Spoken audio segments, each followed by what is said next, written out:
Chapter 1601. The little girl's move looked extremely vicious. Senior brother Su Liang could not help but be stunned. The little girl's methods were not easy to deal with. Junior sisters Yu Xin and He Wei were making things difficult for her. Could there be any good outcome? On the other side, the mammoth's nose was hit hard by the club. As if it had a real body, it let out a miserable howl. The little girl stepped on its head and flipped in the air. With an instant flash, she had already moved to the side. She held the club tightly with both hands and stepped on the air. She was slightly suspended in midair, and her eyes emitted waves of cold light. Suddenly, it swooped down and launched another attack like a mammoth. The huge vibration spread in everyone's ears as if it was substantial. But in fact, the battle between Arbor and the mammoth, which was sealed by the shield, would not fall into anyone's ears at all. However, for some reason, everyone seemed to have heard that earth-shattering sound with their own ears. But they felt that the sharp screeches were still echoing in their ears. The air around them instantly quieted down. Everyone watched dumbfounded as the mammoth scattered like ashes and turned into a cloud of spirit fog, slowly disappearing in front of Arbor. This visual conflict was very huge. One move, it was just one move. Arbor finished off the entire mammoth. Her feet landed on the ground, and she slowly walked forward. Yu Xion's words just now echoed in her ears. Yu Xion meant that as long as she finished off the 5 giant beasts, she could leave this place. Since that was the case, she would go find the beasts and finish them off one by one. Boom, boom, boom. Heavy footsteps, accompanied by the sound of a big hammer dragging on the ground, came towards Arbor. Arbor looked carefully. It turned out that a warrior in huge armor had formed in this spirit fog. This warrior was about 2 meters tall and held a big hammer in his right hand. His hammer was very huge. When he walked just now, it was this hammer that made the sound of dragging on the ground. At this time, the soldier's eyes were focused on Arbor, and there was a ruthless light in his eyes. Arbor looked at him coldly, looking at the black armor on his shoulders. That should be a custom-made armor. Although it was only formed from spiritual energy, its defense should be enough to withstand all attacks from Mystic Cultivator's level 15 and below. The club, Jin, in Xiao Mu's hand grew longer again. She stomped on the ground fiercely and shot towards the soldiers like an arrow. In the face of a battle, she never thought of running away. Fight! Fight to the end. This was her usual style of doing things. Everyone inside the shield was stunned. Senior brother Su Liang silently glanced at the dean's daughter. Junior sister Yu Xin was really too reckless. She actually activated the highest state of the simulated environment, and even a rank 5 spirit master would appear, and the little girl in front of him. Although the little girl in front of him did not have the slightest bit of profound energy fluctuation, senior brother Su Liang would no longer view her as an ordinary little girl without any cultivation. Reality proved that this little girl's cultivation was extremely high. She probably used some kind of magic treasure to conceal her aura. She was a girl who kept a low profile. Arbor swung the huge club in his hand and smashed it at the soldier's head. Chapter 1602. The soldier swung his heavy iron hammer to block. With a loud clang, the club and iron hammer collided, producing a heavy sound of friction. Arbor's figure didn't move at all, but that soldier's body swayed. This caused Yu Xin and He Wei, who were outside the barrier, to be stunned. How is this possible? The soldier in front of them was already a level 15 Mystic Cultivator, but he still wasn't Arbor's match? What exactly was so strange about this girl, Arbor? Why didn't she have any mystic energy fluctuations? Arbor naturally didn't know what the two girls were thinking. She was currently engaged in a hearty battle with the soldier. She moved and dodged as if she was teasing a kitten or a puppy, toying with the soldier. After several dozen moves, Arbor felt that she had fought enough. It was time to make this soldier formed from spirit energy disappear. The club in her hand emitted a golden light, and mystic energy converged into a straight line that pounced at the soldier's head. The sharp blade, drawn from mystic energy, shot straight into the soldier's mind, instantly disintegrating him. The armor on the soldier's body also completely melted, turning into wisps of spirit energy that blended into the surrounding environment. After finishing off the second soldier, formed from spirit energy, Arbor started to gain experience and knew how to find opponents to fight next. As long as she completed 5 battles, she would be transported out, so she had to end the battle quickly. The people outside the shield watched with numb expressions. When a little girl was fighting with the Iron Hammer soldier earlier, her attitude was slightly more serious. But now that she was fighting with a level 1 spirit beast, the little girl was no longer serious at all. She finished off a spirit beast in 2 moves. Then, she went to find a 4th spirit beast. This time, the 4th spirit beast had already reached level 3, but it still couldn't last 3 moves in Arbor's hands before turning into spirit energy and dissipating in the simulated environment. Everyone was no longer shocked.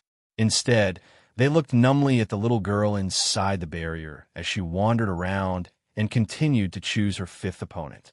This time, another person appeared in front of him.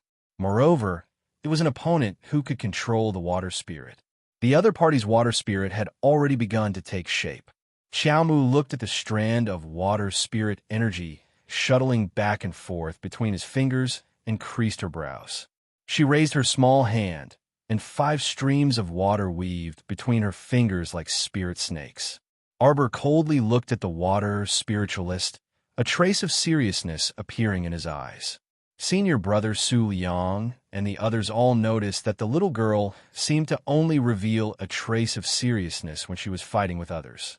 A long sword materialized in the other party's water spiritual teacher's hand, and he pounced at Xiao Mu without any explanation. Arbor sneered. With a flip of her right hand, a black ferrule fell into her palm. The golden club in his hand was withdrawn, and a line of fire shot out from the ferrule directly into the hands of the opposing water spiritualist. After a light chi sound, a trace of fire on the ferrule was extinguished by the opponent's water spirit energy. Arbor blinked and looked at the water spirit's sword in the opponent's hand. With a swipe of her small hand, a water spirit sword appeared. The ferrule in his left hand and the sword in his right hand pierced through the water spiritualist opponent. A faint light burst out from the water spiritualist's body. He originally wanted to quickly retreat and dodge, but he didn't expect the little girl to be someone who didn't play by the rules. Chapter 1603. Look at her left and right hands. They're both weapons, right? Actually, they're just a cover. If you think she'll use her left and right hands to attack you, then you'll be tricked right in front of you. Arbor summoned a startled swan dagger from his conscious at the last moment. The two were telepathic, and the startled swan dagger shot toward the water spirit master with a whoosh at lightning speed, instantly slicing open that person's throat. Thus, the water spirit master formed by spiritual energy turned into a faint wisp of smoke and dissipated in front of Arbor.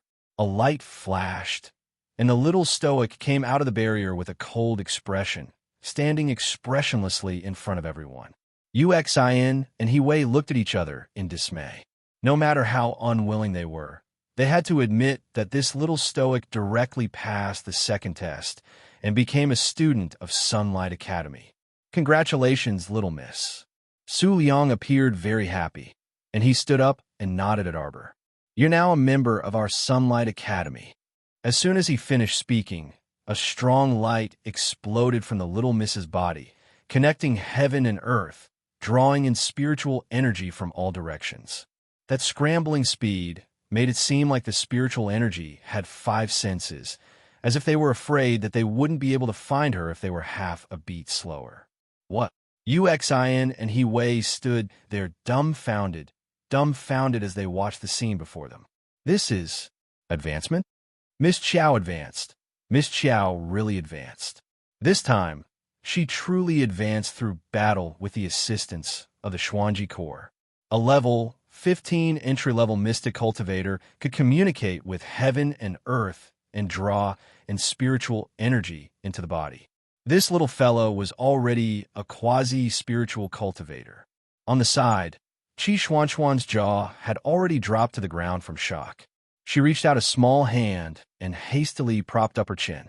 Qi Xianxian blinked and suddenly jumped to Arbor's side. She hooked her arm and exclaimed crisply, "Heavens, Jojo, you actually advanced after fighting a few battles.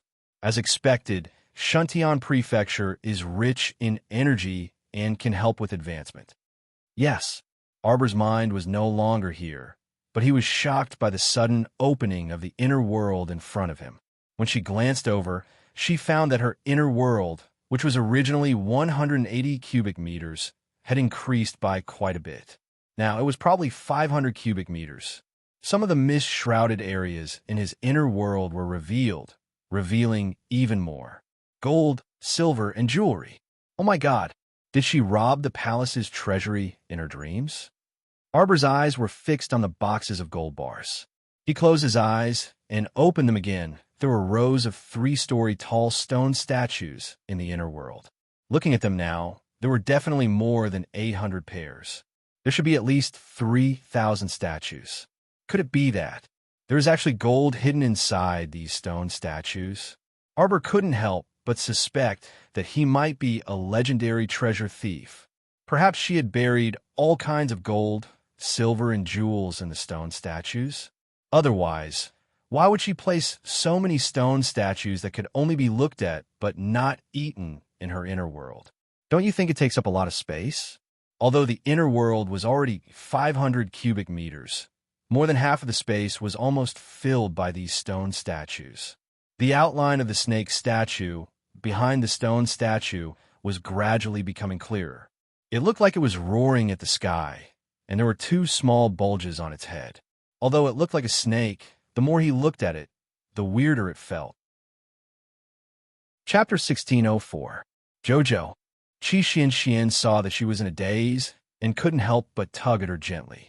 Arbor withdrew her spiritual awareness from her inner world and watched as the door to her inner world closed. Only then did she regain her senses. She turned to look at Qi Xian and nodded slightly. I'm fine. However, with her current situation, she still needed a relatively quiet environment to advance. It wasn't suitable for her to stay here any longer. Seeing that Arbor was about to turn and leave, Su Liang hurriedly ran forward and cupped his hands towards Arbor. Junior sister, you have passed our Sunlight Academy's assessment. Please come over here to register. Arbor glanced coldly at the person who spoke and shook her head. I'm sorry. I'm in a hurry to go back and prepare for my advancement. I don't have time to register. Senior brother, Su hurriedly stopped her and smiled. Oh, it's fine, it's fine. Junior sister, you only need to leave your name with me. We'll help you get an academy card. It won't take long, just a few minutes. Arbor glanced at him indifferently, and her lips curled into a mocking smile. Perhaps I didn't make myself clear enough. I won't join your academy. With that, she started to walk away. On the side, Qi Xian also harumphed coldly and followed after Qiao Mu without another word. Wait! Senior brother Su Liang was startled, and even his voice became louder. Young friend, please wait. A slightly old voice came from outside the crowd. In the blink of an eye, an elderly man with white hair and a white beard rushed over at lightning speed. He carefully examined Qiao Mu before nodding slightly and saying, This young friend, you were a student from our academy just now and didn't know your limits. Sorry for offending you. Master. Su Liang hurriedly stood up and bowed towards the old man. Su Liang saw that the situation wasn't good and guessed that he wouldn't be able to keep Arbor. He hurriedly sent a message to his master so that the old man could rush over. Elder Su. All the disciples bowed towards the old man. This Elder Su was the honorary dean of Sunlight Academy and was an outstanding pill refiner. Thus, even Lord Dean himself had a very respectful attitude toward that old man. As Dean Yu's daughter, Uxin was well aware of this. She didn't dare to offend the old man. Seeing Elder Su appear, Uxin and He Wei knew that the situation was not good. Sure enough, Elder Su turned his head and glared at Uxin and He Wei. Then, he turned to Arbor and smiled kindly. Little girl, as long as you join our Sunlight Academy, this old man can make the decision to waive your tuition for 3 years. Also, this old man can vouch for you and recommend you to participate in the 6 Prefectures Academy's Powerhouse ranking competition in November this year. Wow! Everyone was listening attentively. After hearing the elder's promise, they all exclaimed, Elder Sue actually vouched for a new student, promising to send her to the Six Prefectures School Tournament in November this year. One had to know that the Six Prefectures Academy Tournament was held once every 3 years. It was a tournament between all the academies in the Six Prefectures continent. Everyone in the Six Prefectures was watching this grand occasion. It also involved the allocation of resources on Brinset Island for the next 3 years. Brinset Island was a place that the Six Prefectures would fight over. The island was as big as half of Shantian Prefecture. There were rich mineral and medicinal resources on the island. Chapter 1605. It was even one of the rare spirit lands in the Six Prefectures continent. There were a total of 3 spirit lands that had been excavated on Brinset Island. They were currently owned by the schools that ranked first in the Academy League 3 years ago. They were Sunlight Academy of Shantian Prefecture, Auspicious Academy of Ani Prefecture, and Heaven-Bestowing Academy of Poland Prefecture. One could imagine how important the Triennial Academy League was to the entire Six Prefectures continent, and how important it was to every student. And now, Elder Sue was actually sponsoring a new student to participate in it. Why did Elder Sue trust this new girl so much? This showed that he was very confident in the girl's strength. Xian's lips moved. Elder, shut up. Elder Sue glanced coldly at Xian again. This Xian, relying on the fact that she was the daughter of Sunlight Academy's headmaster was getting more and more unreliable. She actually didn't want to accept such a talent in a Sunlight Academy, but kept pushing her away. The selfishness involved in this went without saying. Everyone present couldn't help but look at each other. Although they believed in Elder Sue's eyes, it was obvious that the girl was really young. Although her cultivation was about to break through to the spirit realm, there were plenty of spirit realm experts in the Academy League. The little girl had the advantage of her age. Among this group of people with mediocre aptitudes, she naturally appeared to be talented and intelligent. Her talent was even more prominent. But the Six Prefectures Academy League in November was a competition between spirit realm experts. The average age of the participants was around 20 years old, and the participants were all seniors of at least 5 years. The girl might not be able to stand out among these seniors with great talent and rich battle experience. Moreover, others wouldn't show mercy to you just because you were young, okay? This involved the interests of the various schools, so naturally they would fight with their lives on the line. The 2 girls who had just arrived at Shantian Prefecture had never heard of the Academy League. The 2 newbies looked at each other, and then turned to look at Elder Sue. "Sorry, I've already decided," Arbor said indifferently. Elder Sue couldn't help but feel anxious. "Little girl, you might not know what it means to participate in the Academy League. Every student who participates in the Academy League will have the right to cultivate in a spirit realm on Brinset Island for 15 days. If you can get into the top 100 in the league ranking competition, you will be rewarded handsomely. Of course, the higher your ranking, the more valuable the reward. You can consider it. Just the right to cultivate in spirit realm for 15 days was enough to drive everyone crazy. Even if you were only a substitute for the school tournament, when you set foot on Brinset Island, it meant that you had obtained the right to cultivate in the spirit domain for 15 days. This was really tempting. Many people looked at Arbor enviously. It was said that the experience of cultivating in spirit realm was completely different from normal cultivation. For those who had just entered spirit realm, after 10 days of cultivation, their cultivation would increase by a small step. Normally, this small step would take at least half a year for a cultivator of the spirit realm to complete. "Little girl, what are you hesitating for?" Quickly agreed to Elder Sue's request. Several disciples from the Sunlight Academy hurriedly said. To be able to obtain the qualifications to participate in the tournament as soon as he entered the academy, where else could he find such a wonderful thing? Chapter 1606.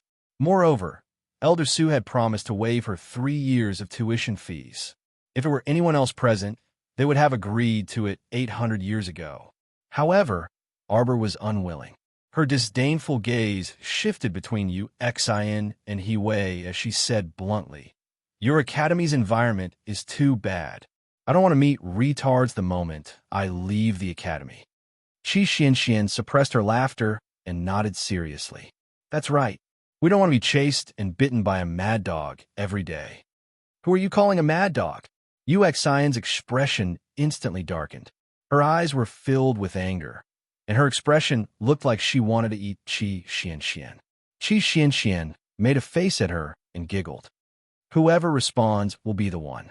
Yu Xian was unable to restrain her anger. Shut up. Elder Su glared at Yu Xian, who suddenly jumped out to interrupt them, and his eyes were filled with displeasure. Yu Xian, I will truthfully report your actions today to Dinu. Yu Xian couldn't help but panic when she heard that. She hurriedly said, Elder Su, let me explain. Elder Su snorted coldly. No need to explain. This old man knows exactly what you're thinking. However, Arbor wasn't in the mood to continue watching the Sunlight Academy's elder and Yu Xian quarrel. She turned and left with Qi Xianxian. When Elder Su saw this, his intestines turned green with regret. He regretted coming too late and not stopping Yu Xian from making things difficult for Arbor at the first moment. However, it was too late for regrets now. Elder Su sighed. The Academy missed out on such a young prodigy today. It's hard to say whether it will be good or bad if we meet again in the future. If such a young prodigy goes to the other 5 prefectures' academies, then it's hard to say whether our Shantian Prefecture's Sunlight Academy can successfully obtain first place in this November school league. Yu Xian glanced at Elder Su in amusement. Elder, aren't you overestimating this little girl? Although she is very powerful, but she is also very strong. Although she is very powerful, she might not be a match for the other 5 prefectures. After all, she is merely a mystic cultivator who hasn't even reached rank 15. And in the school league, rank 5 and rank 6 spirit masters are practically everywhere. Short-sighted, Elder Su angrily rebuked and coldly swept a glance at Yu Xian. How can a person's actual combat ability be judged purely by their cultivation? It's not like you didn't see how the little girl performed in the highest level of simulation just now. She's a level 15 mystic cultivator who hasn't even reached level 15 yet. Do you think it'll be very difficult for her to deal with a level 3 spirit beast? Seeing Elder Su's hair standing on end, it seemed like he was truly enraged. Yu Xian couldn't help but shudder. She was really surprised. Elder Su and Arbor had only met for the first time. Why did he have so much confidence in her? Just because the girl's performance in the simulated environment was somewhat unexpected? However, this shouldn't be a big deal. After all, in a simulated environment, the opponents formed by spirit energy were all illusory. Compared to a level 3 or level 5 spirit master who fought with a real body, their actual combat strength was completely different. Moreover, she was just a weak girl who had just come up from the lower star field. Could she really change the structure of the 6 prefecture school league? She didn't believe it. Even if she was beaten to death, she wouldn't believe that such a thing would happen. How could it possibly happen? Looking at Elder Su's departing figure, Yu Xian couldn't help but feel a bit of a headache. Chapter 1607. The most important thing now was to think of a good reason and excuse to explain to his father. Elder Su was a difficult person to communicate with. If he had made up his mind to report to his father, he would definitely do as he said. He walked up from the side and snorted. It's just passing the second test. What's so great about that? When we entered the academy, didn't we all pass the second test too? Elder Su, I think you're overestimating her cultivation base. Yu Xian glanced at her indifferently. She thought about how this woman had whispered into her ear and added fuel to the fire. That was why she couldn't hold back her anger. She felt that she was being used by this woman. He said that Arbor's little girl was favored by Senior Su. Naturally, she was very angry. If it were not for this woman sowing discord, perhaps she simply would not have paid attention to an insignificant character from the lower star domain like Xiao Mu. Naturally, she wouldn't offend Elder Su. Now that she saw Elder Su's disgust towards her, Yu Xian couldn't help but worry. After all, Elder Su was someone who had a lot of face in front of her father. Furthermore, the pills he made were also very good. Thinking of this, Yu Xian quickened her steps. She wanted to find her father to discuss how she could redeem Elder Sue's friendliness toward her. On the other hand, Arbor and Qi Xianxian returned to the small inn. They left early in the morning and only came back now. However, to the two of them, it was purely a waste of time. They arrived at the Sunlight Academy for half a day and didn't even register. Instead, they were nagged by a woman. Thinking of this, Qi Xianxian felt uncomfortable all over.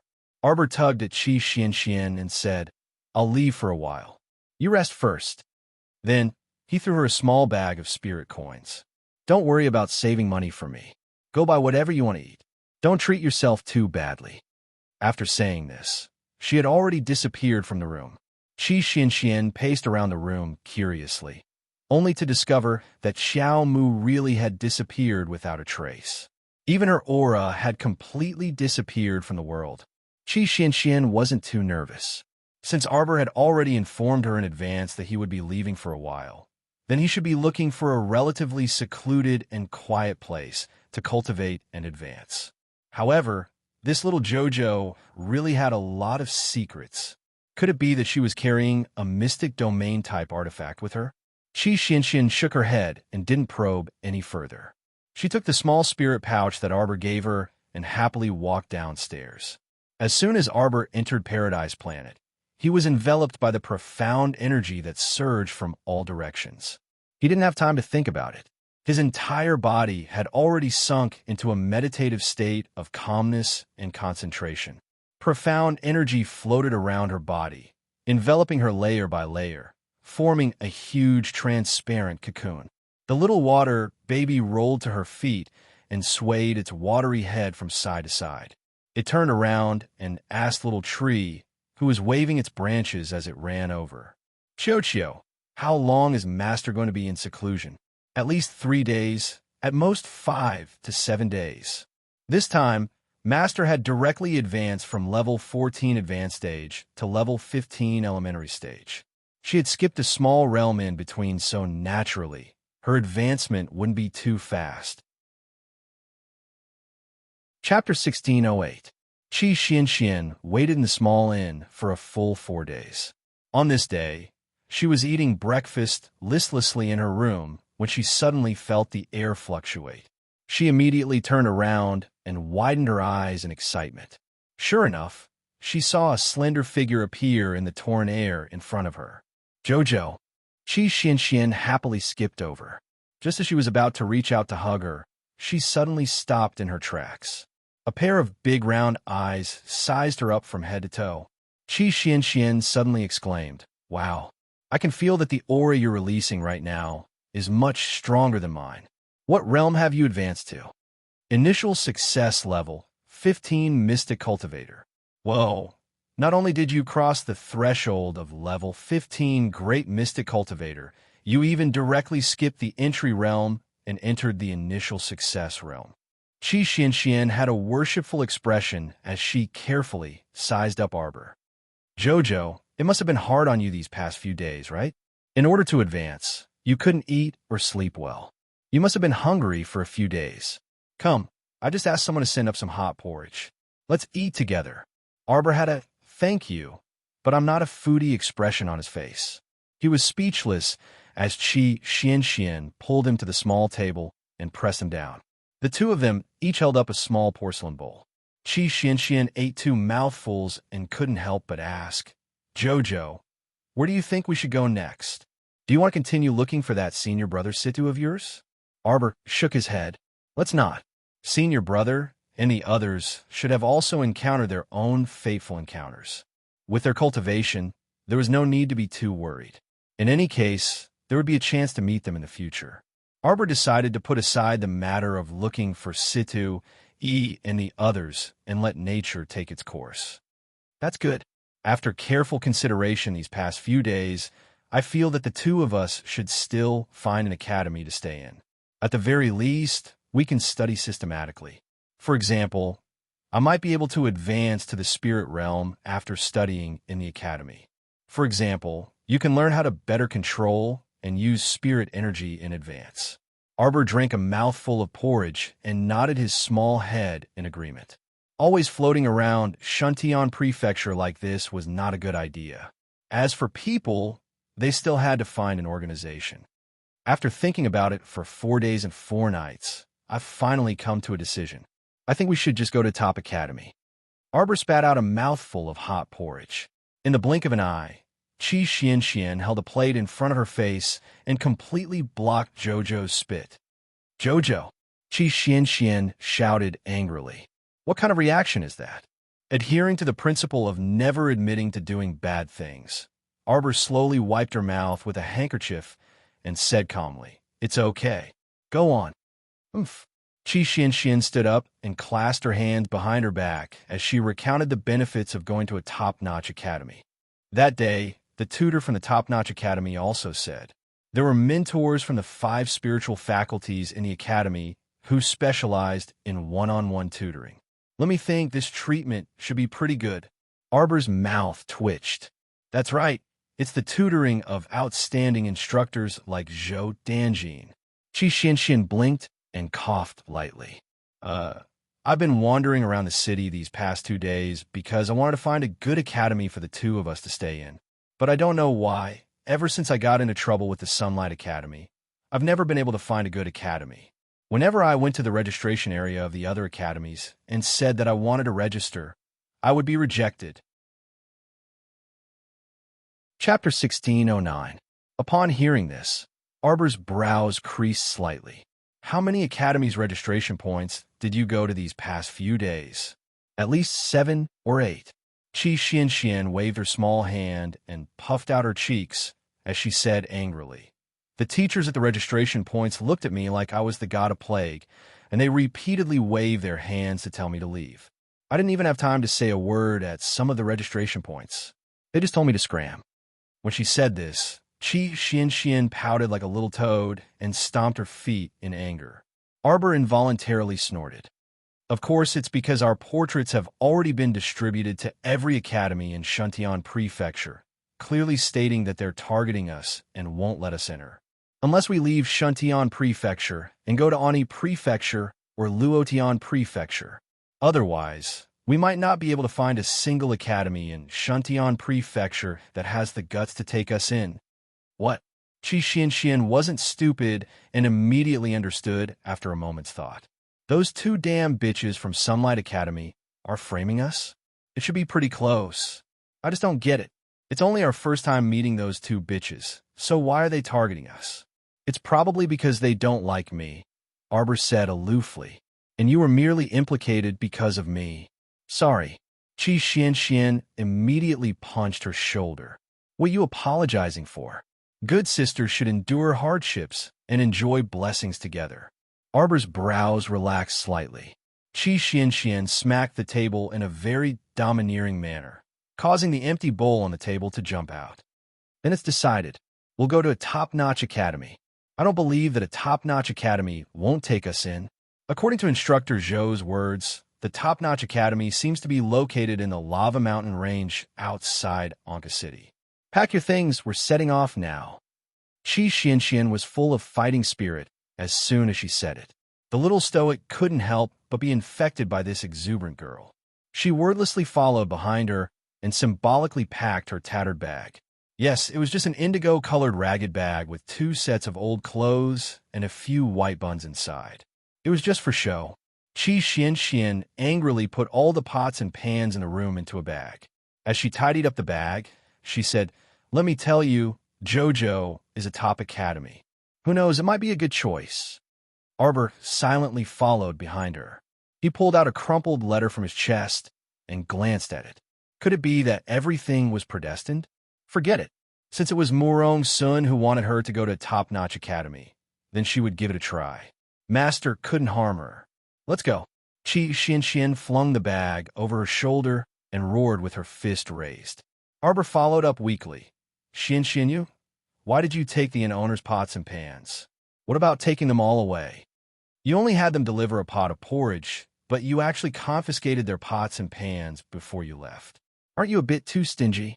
Qi Xianxian was startled. She turned her head and chuckled mischievously at her. Let's go. Perhaps Xianxian was right.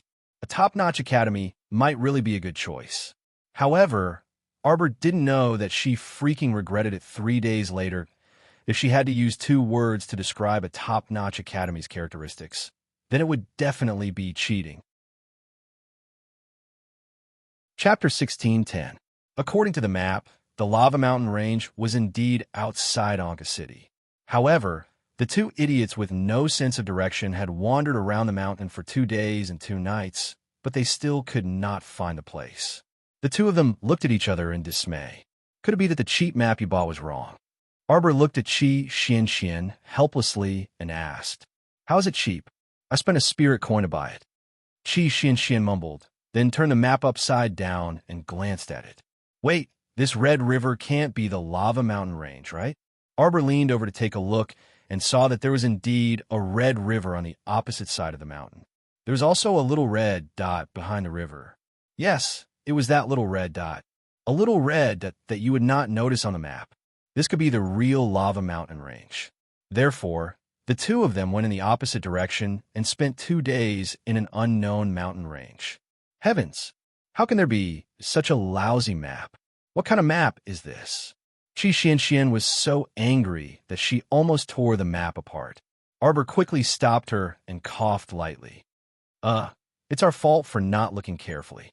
It's all right. The day after tomorrow is the 28th of July for the entrance exam. We cough should be just in time. My heavens, the people who sell maps in Shuntian Prefecture are all idiots. The real lava mountain range is marked so small, and a lousy mountain is outlined in black. The next time I see that profiteer's selling maps, I'll beat him to death. Qi Xianxian gritted her teeth as she recalled the appearance of the profiteer. That fellow was wearing a black cloak and a hat. Looking at him now, it was obvious that he was not a good person. Fuck, she actually fell for this kind of person's trick. What a waste of that spirit coin. Arbor was speechless. Hey, the 2 little sisters in front. Please wait, please wait. A panting sound came from behind the 2 of them. Little sisters, I want to ask for directions. The little fatty ran over. He was as round as a ball, and his small eyes were curved like crescent moons. Who are you? Qi Xianxian looked like she was ready to beat someone up and stared at little fatty with vigilance. What a joke. The 2 of them had wandered around the mountain for 2 days, but they hadn't seen a single living person. Instead, they had seen 2 or 3 corpse puppets that were dead, but not yet dead. They had easily dealt with them. Don't hit. Little fatty hurriedly waved his 2 hands in front of himself and shook his head. I'm a good person. My name is Ko Hong-1. Ko Hong-1. Qi Xianxian lowered her hand and looked at him suspiciously. What are you doing here? I am a little lost. I want to ask the 2 ladies how to get to the top academy.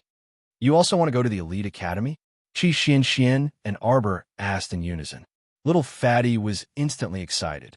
His small eyes blinked as he looked at the 2 of them. He laughed and said, "Io, could it be that the 2 ladies are also going to the elite academy?" After saying that, he took out a crumpled and yellowed piece of paper from his pocket and spread it out in front of the 2 of them. Look at this map. It's clearly marked with a black and thick line. But no matter where I look, I can't find the elite academy. Isn't it a little strange? The 2 ladies rolled their eyes at the same time. Chapter 16:11.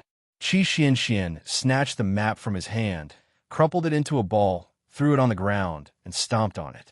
Hey, big sister, why did you throw my map away? Little fatty couldn't help but exclaim. Was the person who sold you the map sneakily wearing a black robe and covering his face? That's right. Little fatty wasn't stupid and immediately understood. Could it be that there's something wrong with this map? Look, Qi Xianxian showed her map to little fatty. It's exactly the same. Little fatty immediately cheered. Ha. Qi Xianxian pointed at the river drawn by the red line on the map. Do you see it? Do you see that little red dot behind the river? Little fatty's mouth instantly gaped open. Could it be that this little red dot is Lava Mountain Range? That's right. The 2 girls nodded at the same time and looked at little fatty sympathetically. Little fatty, you've been tricked too. Fuck. Is the person who sold the map deliberately looking for trouble? Little fatty shrieked and couldn't help but turn to look at the mountain path they came from. He instantly deflated. Heavens, there's still such a long way to run back. Can we still make it in time for the student exam? Qi Xianxian waved her hand and released a majestic golden lion. I didn't want to be so ostentatious at first, but time is limited now.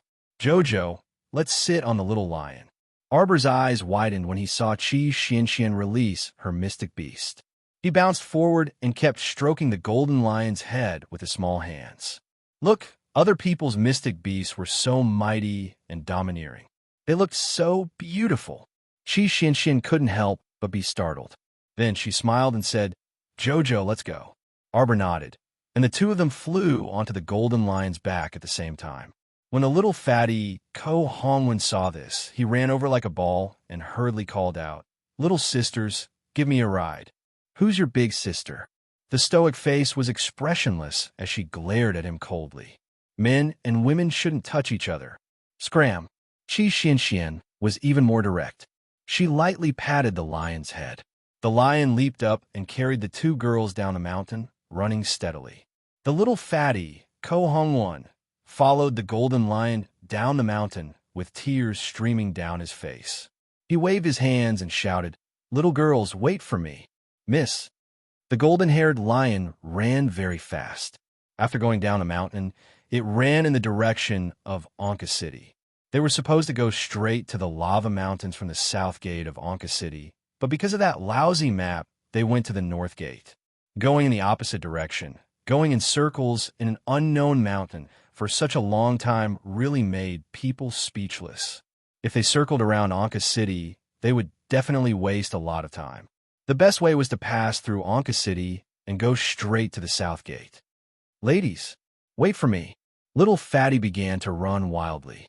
Looking from afar, it was as if he was looking at a giant watermelon that was constantly rolling. The city gate was right in front of them. Arbor turned to look at Little Fatty, and a faint trace of surprise flashed through his eyes. He couldn't tell that Little Fatty was also someone with remarkable abilities. It took them more than 2 hours to run from the nameless mountain to the north gate of Anka City. They didn't stop for even a moment during this time. Little Fatty was actually able to keep up with the Golden Lion's speed. He was also an incredible guy. Chapter 16:12. Looks like he's a speed ability user. Arbor blinked. We're almost at the city gate. Qi Xianxian looked at the toll checkpoint at the city gate with disgust in her eyes. Jojo, should we get off? No need. Let's charge through, Arbor said coldly. Qi Xianxian froze for a moment before she laughed out loud. Okay. Little Fatty, who had been running behind them, was dumbfounded when he saw that the two vigorous girls had no intention of summoning their mystical beasts, even though they were already at Anka City's gate. Fuck, where did these two girls come from? Were they planning to charge into Anka City's checkpoint, just like that? At this moment, the crowd in the queue had already discovered in horror that a golden-haired lion twice the size of an adult lion was running towards them. Everyone screamed and dodged to the sides. Their eyes were filled with disbelief as they looked at the two girls on the golden lion's back. Heavens, are they planning to charge into the city just like that? Ladies, you. The golden-haired lion leaped up, its forehooves landing heavily on the dusty ground, rolling up a string of sand grains. Wah, mother, it's a lion. Don't go over there. Be careful not to fall.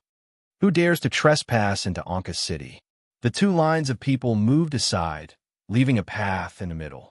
The 5 or 6 ruffians who had set up the toll checkpoint at Anka City's gate saw the golden lion and the girls charging into the city.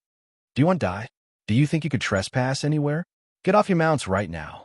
The ruffians cursed angrily. Mystical beasts are not allowed to be summoned in Anka City without permission. Fuck, put away your mystical beasts. Right now. The ruffian screamed. The reason was that not only did the golden lion not stop, but it also sped up and rushed towards their checkpoint. The girls sitting on the lion's back laughed. Get out of my way, all of you. Get out if you don't want to die. Roar. The golden-haired lion pounced and stepped heavily on the fence of the checkpoint, crushing the fence into pieces. Bang! A ruffian soldier was directly sent flying by this force and fell to the ground miserably. Ah, you guys! Another ruffian had just pulled out a steel knife from his waist and was about to counterattack. A blue talisman flew towards him and landed on his body with a whoosh. He paused with the knife in his hand and looked at the oncoming golden lion in horror. Roar! Roar, roar! The golden lion roared angrily and kicked the guy away. After a loud rumbling sound, the golden lion shook off the broken fence in front of the city gate. It carried Arbor and Qi Xianxian and rushed into the city gate. The citizens lining up to enter the city were all dumbfounded. They couldn't believe their eyes. The two little girls had broken into Anka City in broad daylight. The soldiers were all frozen at the city gate by the body securing talisman, standing there in a pitiful manner. After the two little girls rushed into the city, they quickly ran toward a deserted road. The little fatty ran into the city with his short legs and panted heavily. He looked at the soldiers sympathetically and patted one of them on the shoulder. "Brother, I'm going in first." Chapter 16:13. The soldiers were immobilized by the body securing talisman and naturally could not give him any response. The little fatty took large strides and chased in the direction that the golden lion had left. The commoners at the city gate looked at each other and waited for a while. Seeing that there was no other movement, they all ran out from the corners and surrounded the soldiers who were immobilized by the body securing talisman, sizing them up curiously. These soldiers usually flaunted their prowess at the city gate, and it was rare to see them suffer together. Everyone was secretly laughing in their hearts. After looking at their ugly state, everyone hurriedly rushed into the city. After all, it was rare that they did not have to pay to enter the city. When the guards of the city lord's mansion heard the news and rushed to the north gate, Arbor, Qi Xianxian, and the rest had already disappeared. The two of them had already charged out of the south gate, and similarly used thunderous methods to subdue the guards of the south gate and left without saying a word. Qi Xianxian laughed out loud. "Awesome. This is how we should deal with this bunch of people. They're simply shameless. They still dare to ask us for the entrance fee. Once, twice, thrice, they still have the nerve to stretch out their hands and ask for it. Scram!" Arbor glanced sideways and did not see the little fatty's round body rolling over. It seemed that he had thrown the little fatty away. The two of them exited the south gate and ran in the direction of the red river marked on the map. Huff, huff, huff. Not long after, the little fatty appeared at the south gate, sweating profusely. He looked at the dozen or so soldiers who were also immobilized and grinned. "So I ran to death." "Really?" The little fatty exhaled a few times and walked around the soldiers twice as he clicked his tongue. "How pitiful. Your opponent is actually such a strong, great talisman master." From a north gate to the south gate, that crazy little girl had thrown at least 50 body securing talismans. How could they fight against such a great talisman master? Little Fatty sighed and heard footsteps coming from afar. It must be the guards of the city lord's mansion. They were rushing towards the south city gate. This bunch of idiots who knew where they had gone. The little Fatty grinned, then turned around and ran out of the southern city gate. Following the tracks of the golden lion, they soon arrived in front of a red river. It was unknown if this river had been heated up by the temperature of the nearby lava mountains, but the entire river seemed to be boiling. Little Fatty picked up a stone and threw it into the water. With a light chi sound, the stone was swallowed into dregs by the water in a matter of minutes. The little Fatty was speechless. He turned his head and looked along the wide river. His eyes suddenly lit up. He hurriedly ran over and waved vigorously at the two girls standing in front of the river. "Little sisters, it's so good to see you." Arbor turned around and saw little Fatty rolling in front of them like a big watermelon. She pursed her lips and expressionlessly summoned the divine bird Ching Luan. When little Fatty saw this, he hurriedly went forward and cupped his hands towards Arbor. Little girl, give me a ride. Look, this big bird is so big. I'll just sit on its tail. I won't be rude to the two of you. Where's your own Shin beast?" Qi Xianxian placed her hands on her hips and sized up the little Fatty before she bluntly asked the little Fatty. Chapter 16:14. Aye. The little fatty scratched his head and chuckled. My mystic beast isn't as powerful as yours. It can't fly or run. What mystic beast is that? Qi Xian glanced at him and asked suspiciously, Let it out for us to see. Okay. The little fatty suddenly stretched out one of his short legs and assumed a horse stance as he muttered, Come out, my Xian beast. Qi Xian looked at the little fatty and couldn't help but find it funny. Could it be that every time this fellow summoned a mystic beast, he had to mutter for half a day? By the time he finished muttering and assumed a posture to welcome the mystic beast, the other party would have already beaten him to the ground. What kind of mystic beast was this? It was so arrogant and slow. Boom! A dull sound landed on the wetland beside the Red River. Arbor and Qi Xian looked and couldn't help but twitch their mouths. Lying in front of them was a huge tortoise the size of a small hill. No wonder the little fatty said that it couldn't run or fly. This tortoise lazily lay beside the Red River, as if it was a tortoise sunbathing and couldn't wait to flip its belly over and bask in the sun. From the moment it came out until now, it didn't even glance at its master. It was extremely arrogant. The little fatty smiled embarrassedly at the two ladies and hurriedly cupped his hands towards Arbor. Young lady, please give me a ride. If there were no flying beasts to cross the Red River, then there was nothing he could do. In any case, this Red River definitely couldn't be crossed by a ferry. Even the sturdy rocks couldn't withstand the Red River for a second, let alone a wooden boat. Wouldn't entering the water be seeking death? Hey, look! Qi Xian squatted down and swept the sand with her small hand. After sweeping away the sand, a stone tablet was revealed half buried in the soil. There were 3 large words written on it, Lava Crossing. Damn, this isn't a Red River at all. This is lava. Arbor's lips curved. Naturally, there's a lot of lava buried under the lava mountain range. This was naturally not surprising. What was strange was that this lava river should have overflowed from very deep underground. Moreover, it had already formed the scale of a river. Instead, it became a natural barrier for the top academies. Master, there is a defensive shield above 100 meters. It is very strong and cannot be broken. Qingyuan flapped its wings and jumped to Arbor's side. Over 100 meters? In other words, Qingyuan could not fly too high under this defensive barrier. Otherwise, it would not be able to enter the range of the defensive barrier and would still be suppressed. But if he was forced to fly at a low altitude, her gaze was focused on the lava. Suddenly, a piece of raw meat appeared between her fingers, and she threw it into the lava. The piece of meat was thrown high into the air before it fell into the lava. In just a few seconds, 17 to 18 1-meter long sword-toothed red fish jumped out of the lava and bit onto the piece of meat. After competing with each other to tear it apart, the piece of meat was instantly turned into minced meat. Qi Xuan's face turned slightly pale. Looking at the 1-meter long sword-toothed red fish that jumped out of the lava, she felt that under the sunlight, the fangs of the sword-toothed red fish emitted an eerie cold light. Little Fatty also shuddered. There are actually mutated red fish in the lava? This was too strange. How did the saber-toothed red fish survive in such a scorching lava? Chapter 16:15.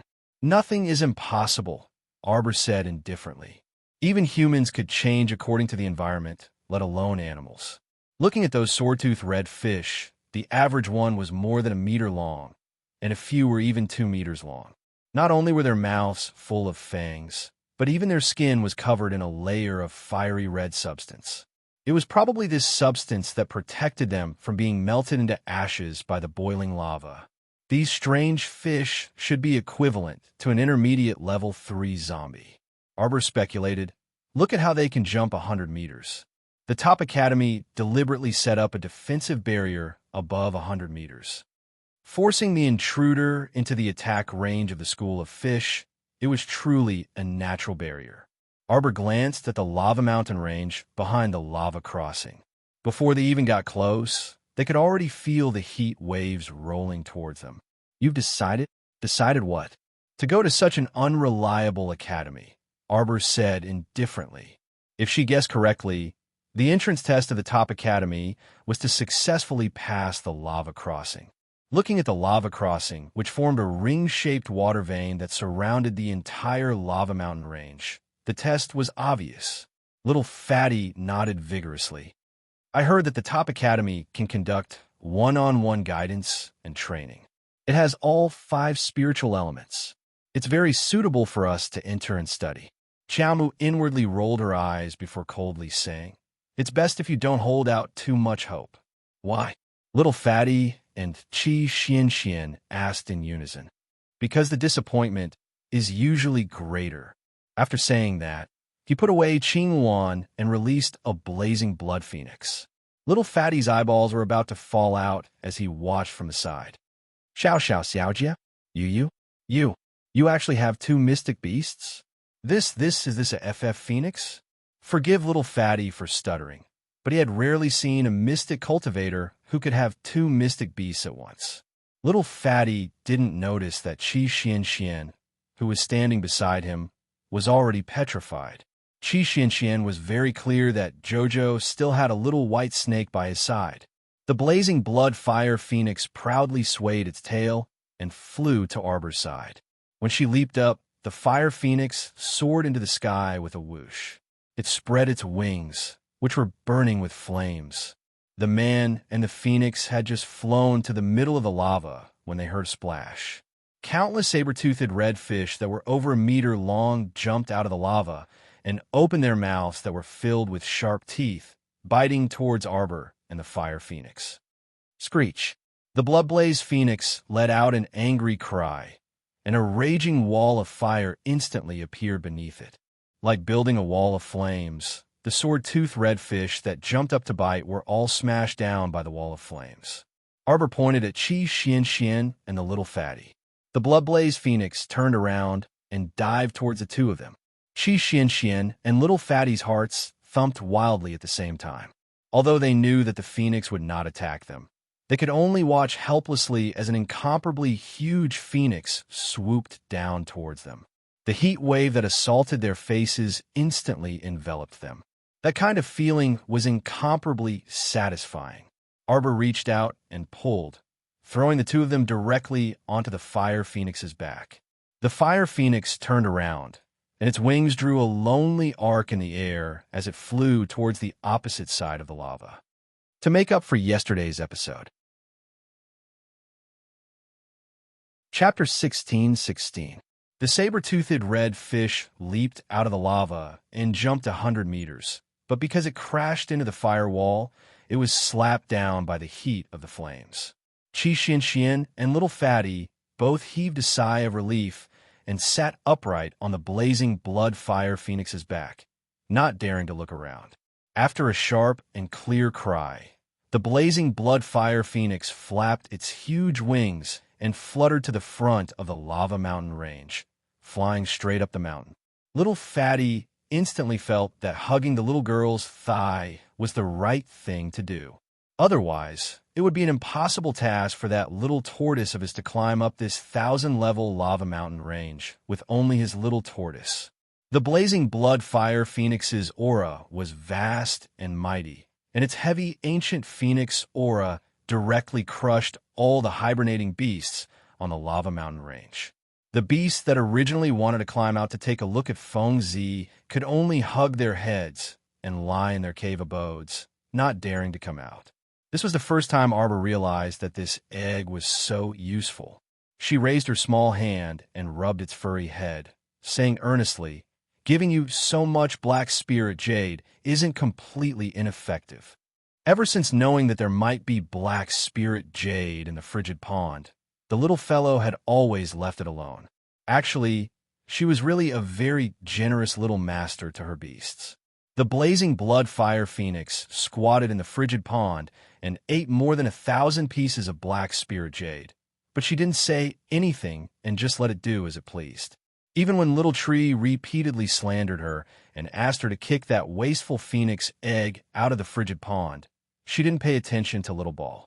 Black spirit jade was not only good for replenishing the 5 spirits, but also had a great nourishing effect on beasts of divine beast rank and above. It was a pity that this plaything was something that could only be chanced upon and not sought. Who knew if there were any extra black spirit jade at the bottom of the frigid pond? Arbor's gaze flickered.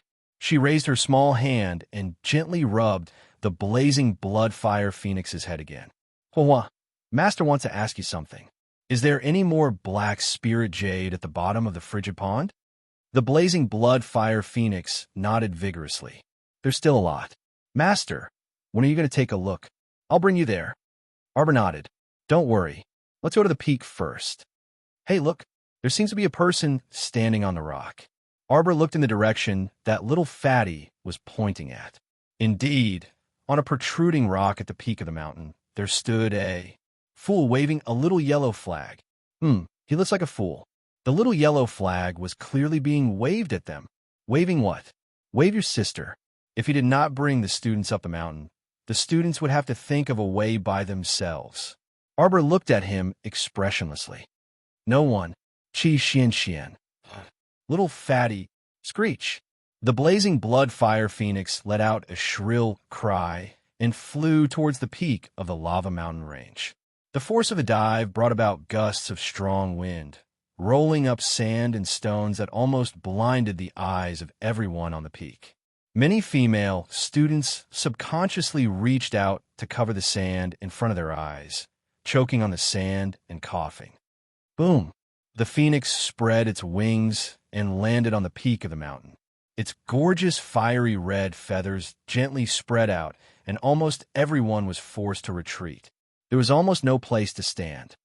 Wow, are my eyes playing tricks on me? Is it a mystic beast? Chapter 16-17. I think I've seen it before in the Book of Divine Beasts and Strange Creatures. It's an ancient fire phoenix. Damn, which aristocratic family's young miss came to this godforsaken academy to study? Arbor stretched out her hand. The blazing blood fire phoenix let out a cry, turned into a ball of fire, and rushed in her body, returning to Paradise Planet to rest. There were many young men and women standing on the peak. Many pairs of eyes looked at Arbor, Chi Xian Xian, and Little Fatty in astonishment. Chi Xian Xian and Little Fatty, who were following Miss Xiao, suddenly felt a huge pressure. What was going on with this situation where everyone was looking at them? Cough, cough, cough. The pitiful guy waving the little yellow flag on the rock quickly flew down, choking on a mouthful of sand. He squinted his eyes and said angrily, You guys? Who are you guys? Why did you trespass into our elite academy? Arbor turned her head and looked coldly at the young man. He was dressed in a green robe, which was very plain. He had thick eyebrows and big eyes, and looked very silly. Chi Xian Xian put her hands on her waist and shouted angrily, Didn't your academy recruit students and ask us to come? You still have a nerve to say that? Setting such a difficult test. Are you recruiting students or trying to kill people? What did you say? What test? The Red River at the foot of the mountain is formed by lava. It's surrounded by the mountain. Other than flying, how can you walk? The green-robed young man was reprimanded by Chi Xian Xian, and he stammered, We sent people to the foot of the mountain a few days ago to receive you. You missed the time to go up the mountain. Who knew that this was the last day, and there were still people coming up the mountain? Moreover, they came up the mountain riding on a fire phoenix. This was too fucking high profile. Moreover, he had been standing on the climbing rock and waving the little yellow flag for them to land at the entrance. In the end, these people actually flew all the way to the peak and landed where the crowd gathered. It was obvious that they wanted to show off for everyone to see. As for the other students, they would usually arrive at the Red River 1 or 2 days in advance. Looking at these 3 people, it was obvious that they came from rich families. They couldn't bear hardships at all, and they weren't even serious about studying. Put away your disdain and guesses. Arbor suddenly stretched out his leg and drew a dark gray circle on the ground with the tip of his foot. Fight me if you're not convinced. Chi Xian Xian. Little Fatty. Great Aunt is so direct. But why did he like this temperament so much? The more he looked at her, the more he liked her. The first one to step out of the circle loses and must apologize. Arbor stood in the circle and beckoned the young man with his finger. Come, cut the crap. Let's fight then. Where's the time to talk nonsense? Everyone was speechless. What was going on? Before they could recover from the shock of seeing an ancient fire phoenix, they were stunned by the scene in front of them that said, "If you want to fight, come on." The green-robed young man was obviously amused. He lifted his robe and stepped into the circle. He said angrily, "Little girl, it's not good to be too proud. You must know that there's always someone better than you. Always maintain a humble and cautious attitude." Boom! Xiao Mu grabbed his arm, and, with a flip of her hand, she pinned the green-clothed man to the ground, causing his left cheek to crash into the dirt. Chapter 16:18. Only when the green-clothed man felt his face come into contact with the ground and smelled the scent of yellow soil did he realize with shock that he had been pressed to the ground with a single hand in the blink of an eye. Oh my God! He was a man, no. He was a man who was about to break through to become a level 2 spirit master. But he was actually instantly put down by a girl who looked like she was 14 or 15. How could he endure this? I don't need to be cautious when dealing with you guys. Arbor let go of her hand and took half a step back. She narrowed her eyes and waved at him. Again, the green-clothed man only felt a burning sensation on his face, and he crawled up from the ground with his face covered in grime. He looked at Xiao Mu in embarrassment and coughed lightly as he said, "Little miss, I was careless just now. This time I won't hold back. You have to be careful." Boom! Arbor dodged and quickly closed in on him. She lifted her leg and kicked. Even though the green-clothed man had already reacted quickly and stretched out his two hands to cover his body with spiritual energy, he still couldn't withstand Arbor's fierce kick. In an instant, the green-clothed man flew out of the circle, and the surrounding students hurriedly retreated. After the man was kicked out of the circle, he fell to the ground with a thud. This time, everyone looked at Arbor with a bit of fear in their eyes. The first time she had single-handedly subdued a level 2 spirit master, it could be said that it was due to luck. But now, in the instant of a direct hit, the level 2 spirit master couldn't even block one of her moves. This was strength. Following Xiao Mu's light footsteps forward, the surroundings were deathly silent. Everyone subconsciously retreated a few steps, emptying out a crescent-shaped space in the center. Arbor walked in front of the green-clothed man and looked at him coldly. "Apologize." The green-clothed man couldn't suppress the bitterness in his heart. He nodded and said softly, "I'm sorry, it was my wild guess. Be more careful next time. If you don't understand the situation, don't look at people with contempt," Arbor said coldly. "We just got lost. That's why we're late." Little Fatty, who was still immersed in the words "this little girl is so formidable," slipped and almost fell. The corners of his mouth couldn't help but twitch a few times as he cursed in his heart. What an honest little grandaunt. Actually, it was fine if he didn't add the last sentence. "What you all doing?" Just as the crowd was chattering away, a cold voice swept through the crowd, instantly suppressing everyone's voices. A middle-aged man in his 40s slowly walked over. His eyes were as sharp as an eagle's, and they immediately locked onto Arbor's group. "Are you the ones causing trouble?" The little Fatty and Qi Xianxian met each other's eyes before striding forward in unison to stand next to Xiao Mu and look at that middle-aged man together. The middle-aged man sneered. "Were you the ones who rode the fire phoenix to the peak and caused panic?" Little Fatty sneered. "A mystical beast can cause them to panic? If you're so weak, you might as well stay at home and embroider. What's the point of cultivating and walking the path of immortality?"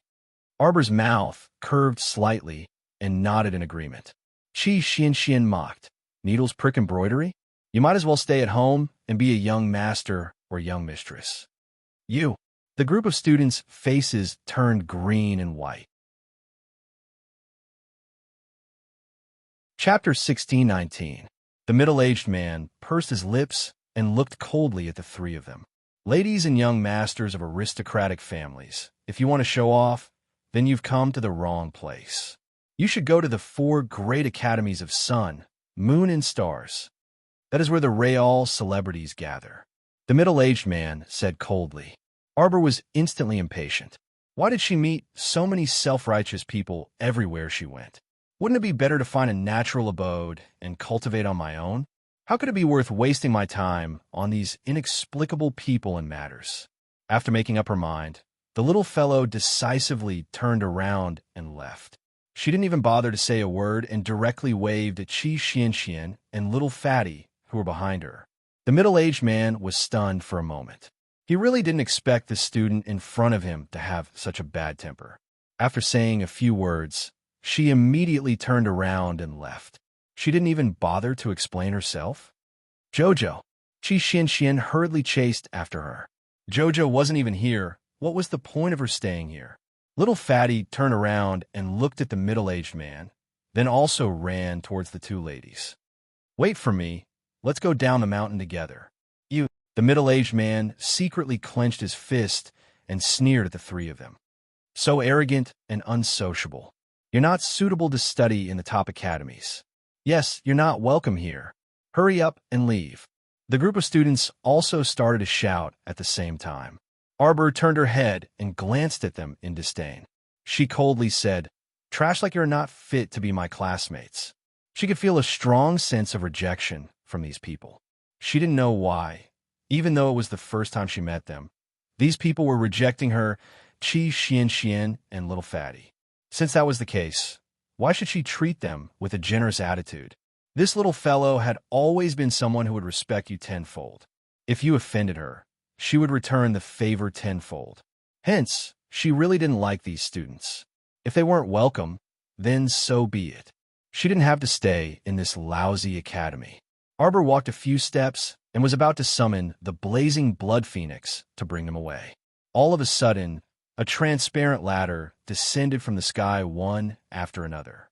At first glance, the ladder was very transparent, but when he looked at it again, he couldn't help but feel slightly shocked. It turned out that this ladder was actually built with water spirits, layer upon layer, as if it had fallen from the 9 heavens.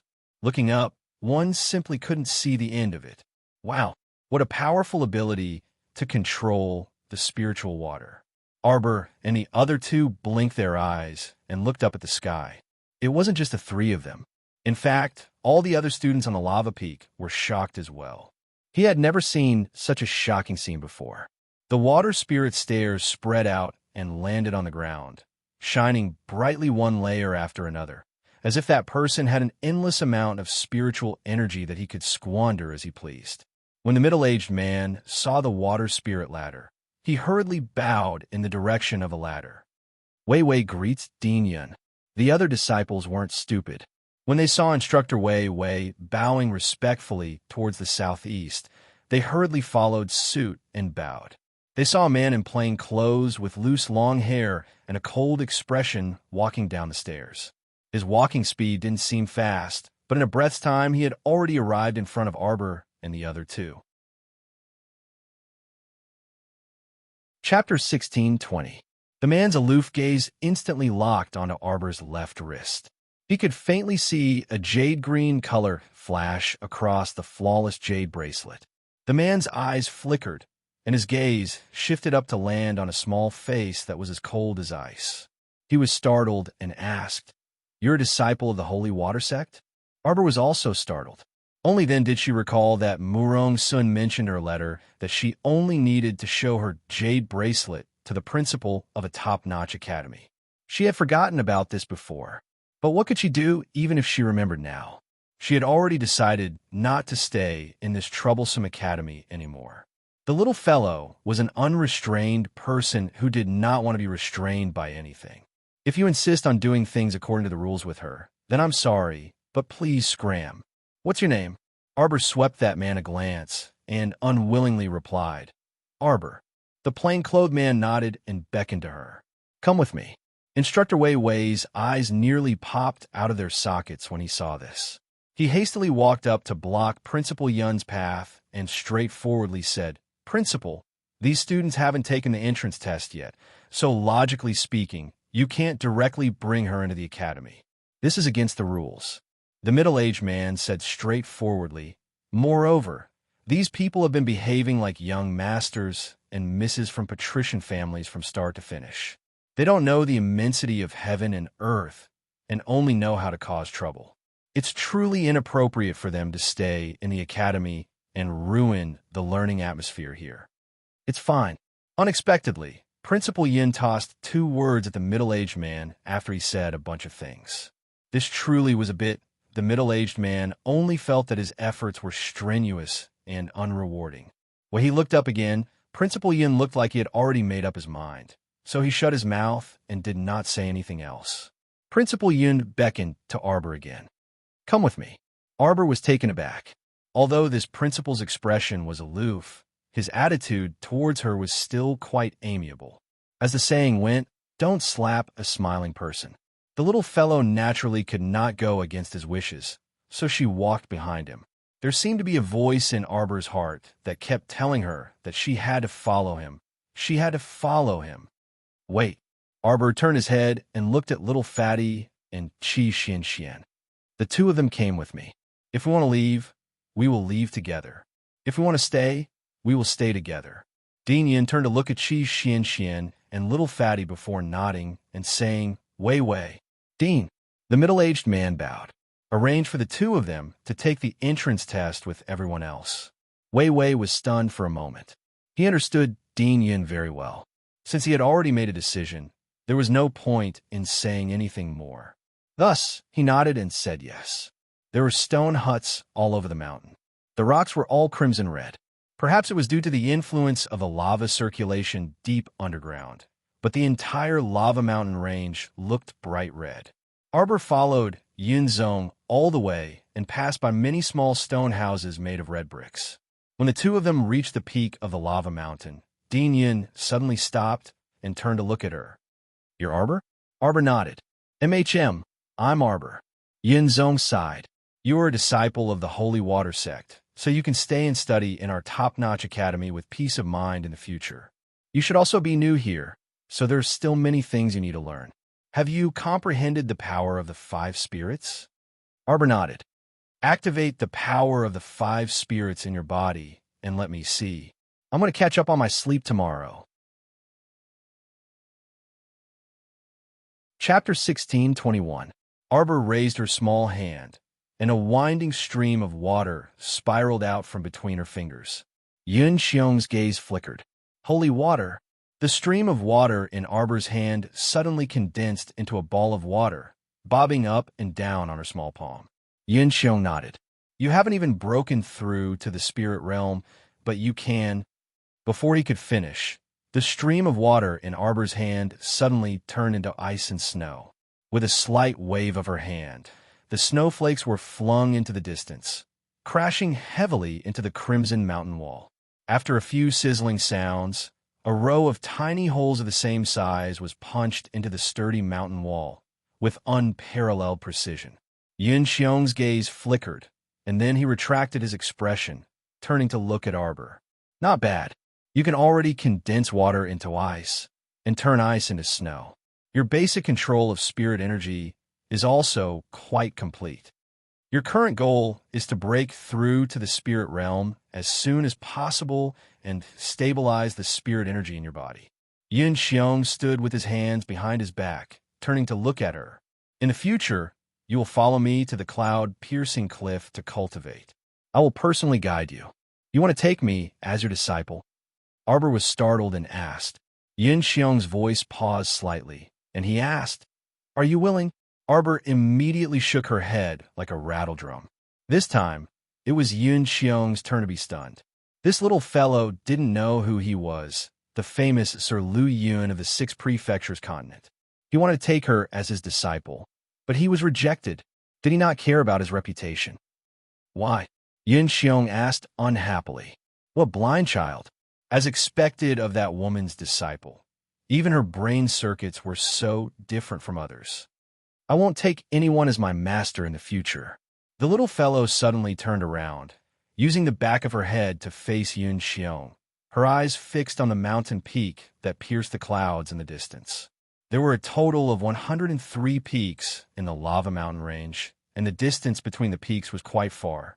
What entered her eyes was a sea of red clouds. For some reason, Yun Xiong felt that this little figure was filled with desolation and loneliness. After a long time, Yun Xiong made an "oh" sound, carelessly reaching out to caress the back of the little fellow's head. Then, do you plan to take the entrance test with them? Arbor turned his head and nodded. What if Wei Wei makes things difficult for you again? Don't tell me you want to leave again, Yin Chong said indifferently. Arbor blinked. Can I beat him? Who? Wei Wei. It was the middle-aged tutor who kept saying that a young lady from an aristocratic family like her was not welcome. A faint smile flashed through Yun Fiang's eyes. He shook his head and said, Wei Wei is a level 12 great spiritual master. With your strength, you can deal with spiritual masters below level 7. As for Wei Wei, unless you risk your life. Yun Fiang felt that this little fellow in front of him was full of secrets. Her strength could not be judged based on her current realm. Of course, Arbor wouldn't fight to the death with that crazy mentor, even though his tone was very annoying. However, there were hundreds and thousands of people in the Great Thousand Worlds. Arbor knew that he was not a flower. Naturally, he could not make everyone like him. There were those who liked him, and naturally, there were those who hated him. At most, he would just ignore him in the future. Oh, then I'll let him go, Arbor muttered stiffly, turning his little head and walking away. Yin Xiong couldn't help but find it funny, but he didn't stop him from leaving. Only Qiao Mu herself was clear on one thing. Chapter 16:22. It seemed like no one who became Arbor's master had a good ending. Murong Sun was like that, and so was Long Chuyan. She'd better not acknowledge anyone as her master in the future to avoid harming other people. Xiao Mu returned to the group of people who were preparing to take the entrance test. Little Fatty and Qi Xianxian happily ran over and said in unison, Jojo, you're back. Qi Xianxian immediately turned to glare fiercely at Little Fatty. Shoo shoo shoo. Who's your Jojo? I'm the one who called you Jojo. Arbor smiled and nodded. I plan to participate in the entrance test with you guys. Okay, we were just fretting. Just now, Instructor Wei said that we should form a 5-person team each. Their entrance test is to go to the depths of Lava Mountain Range to train. Qi Xianxian shrugged. She felt like this academy was a bit of a scam. How were they supposed to break through? Whose school's entrance exam would actually start with a real battle with real swords and spears? Even a large academy like Sunlight Academy's second test was to fight in a simulated environment, and it was in the depths of Lava Mountain Range. Everyone knew that the deeper one went into the mountain range, the more dangers there would be. Hey, Little Fatty, do you want to join our team? I'm Che Ruman, the team leader. A voluptuous girl around 17 or 18 years old walked up with 3 male team members. She crossed her arms and coldly looked at Arbor and Qi Xianxian. Is Little Fatty something you can call me? I'm not that close to you. Little Fatty immediately retorted. Qi Xianxian turned her face away and giggled. Che Ruman's face stiffened, and she angrily glared at Little Fatty. Xiao Mu curled her lips and sneered mockingly at Che Ruman. Interesting, he actually dared to poach Arbor in front of her. Damn Fatty. Don't think they're amazing just because they have an ancient fire phoenix. Didn't you hear the rules just now? Instructor Wei Wei said that once we enter Lava Mountain Range, everyone's mystic conscious will be sealed, so we can't summon mystic beasts. Fatty, I advise you to listen to Che Ruman and leave your trash team as soon as possible. In any case, you are a level 15 mystic cultivator. Don't tell me you want to stay in this kind of team and be burdened by 2 women with low cultivation. A stocky man beside Che Ruman said in a very disdainful tone. Watch your mouth, okay? The Little Fatty pointed at the stocky man and coldly shouted, Both of them are my friends. If you dare to bully my friends, you'll have to ask my fist first. You don't know what's good for you. Che Ruman sneered, crossing her arms and looking around. Is there anyone who wants to join our team? I'm a level 15 peak mystic cultivator. Of my 3 teammates, 2 are level 14 and 1 is a level 1 spirit master. Che Ruman's group immediately attracted the attention of many people after detonating their cultivation base. Most of them were people who had just entered Shantian Prefecture from various lower star domains. Generally, it was already pretty good for their cultivation to reach level 14 Mystic Cultivator at the very most. Now that there was a level 1 Spirit Master in front of them, only a fool would not join their team. Che Ruman's small hand brushed past the stocky man's chest, intentionally or unintentionally, with the intention of teasing him. The latter straightened his back and hooked one arm around Che Ruman's well-developed and delicate body. He looked up at the sky with a self-satisfied smile on his lips. He was at level 1 Spirit Master Li Qian. Chapter 1623. When the surrounding people heard that Che Ruman's team was so strong, they hastily and enthusiastically signed up to join. In the end, Che Ruman picked and proudly chose a level 14 Mystic Cultivator as her teammate. The people who were still busy forming teams stopped in their tracks and turned to look at Che Ruman's team.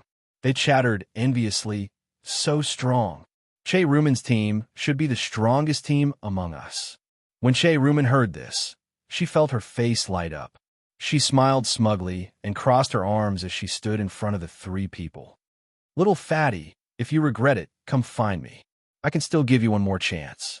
If it weren't for the fact that this little fatty was a level 15 Great Mystic Cultivator and was very powerful, she wouldn't have stuck her hot face to that fatty's cold, but time and time again.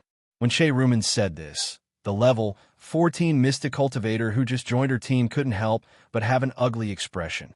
It felt like he was only a substitute. If the little fatty wanted to join, there was an 80% chance that he would still be kicked out of the team by Che Ruman. The middle-aged mentor, Wei Wei, who had been standing at the periphery of the crowd and watching coldly, said coldly, "Don't forget the rule I mentioned earlier. A team must have at least one support.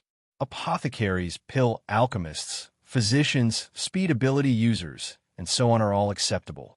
However, let me give you a friendly reminder. I hope that each team will bring at least one pill alchemist or apothecary. You can't imagine the degree of danger in the depths of Lava Mountain Range." Che Ruman's team looked at each other in dismay. Che Ruman turned to look at the newly joined level 14 Mystic Cultivator. "Do you know how to support?" That person shook his head with a livid expression. Che Ruman shrugged. "Then I'm sorry. We need a level 14 Mystic Cultivator who can support. Just someone who knows a bit of simple medical skills will do." Someone who knows a bit of simple medical skills can also act as a support, Che Ruman thought. The middle-aged mentor, Wei Wei, was merely exaggerating to scare people. Which academy wouldn't send a mentor to accompany their students into a dangerous place to train? If there really was extreme danger, the mentor would definitely rush out to save them. Therefore, she felt that it was more reliable to bring along a team of teammates with top-notch attack power. She didn't really need those apothecaries and alchemists. They had already brought some medicine with them. At the critical moment, they could just take the medicine themselves. Why should they bring along a weakling who would get in the way? A man in his 20s walked out of the crowd. He had a wretched face and a protruding mouth. He looked at Che Ruman with a smile. Then his shifty eyes moved to Arbor. He subconsciously licked his lips and said, "I'm a pharmacist." As he spoke, he released an extremely faint medicinal power. Arbor's gaze turned and then retracted. That monkey-faced man's gaze made her feel very uncomfortable. She had an impulse to dig out his eyes with her own hands. Che Ruman frowned slightly. She looked down on the sharp-mouthed, monkey-cheeked man's face. He looked really wretched, but for the time being, he didn't have a better choice. He sized him up. "You're only level 13. "Yes, Mississippi. I'm a level 13 Mystic Cultivator." "Forget it. You'll do." Che Ruman arrogantly raised her chin and said, "But I'll say the ugly words first. Don't drag our team down at all times. Otherwise, I won't let you off." I know, Honorable Miss." That wretched man bent his back and bowed with a smile. Chapter 1624. Just like that, Che Ruman's team was formed. This was the first 5-person adventure team that was successfully formed. The stocky Li Qian domineeringly wrapped his bare paw around Che Ruman's slender waist and brought her to the periphery of the crowd. He arrogantly looked at the other people who were still forming teams and sneered, "A mob. Fatty, why don't you go and form a team with someone else? You won't be able to form a team with two people who don't seem to have any cultivation," Qi Xian suggested with a grin. "Not going." Little Fatty shook his head resolutely and said, "We came here as a team. Do I, Fatty, look like someone who doesn't value loyalty? You guys bring me to the summit, and I'll protect you guys so that we can successfully complete the entrance test. Nobody will look down on each other. Furthermore, how low could the cultivation of a person who possessed the ancient phoenix beast be?" He really didn't know if those people had brains. People who could form a contract with a mystic beast had to be at least a level 10 mystic cultivator, all right? Why didn't they have any cultivation? He reckoned that it was just a smokescreen from these two little girls. Only then did Qi Xian smile from the bottom of her heart. She patted Fatty's shoulder and said, "Not bad, Fatty. I, Qi Xian, will befriend you." Fatty chuckled mischievously. Arbor, who was standing silently at the side, was expressionless, but his heart inexplicably stirred slightly. "Friend? You guys wait. I think I saw someone familiar." Qi Xian suddenly ran out of the crowd after saying that.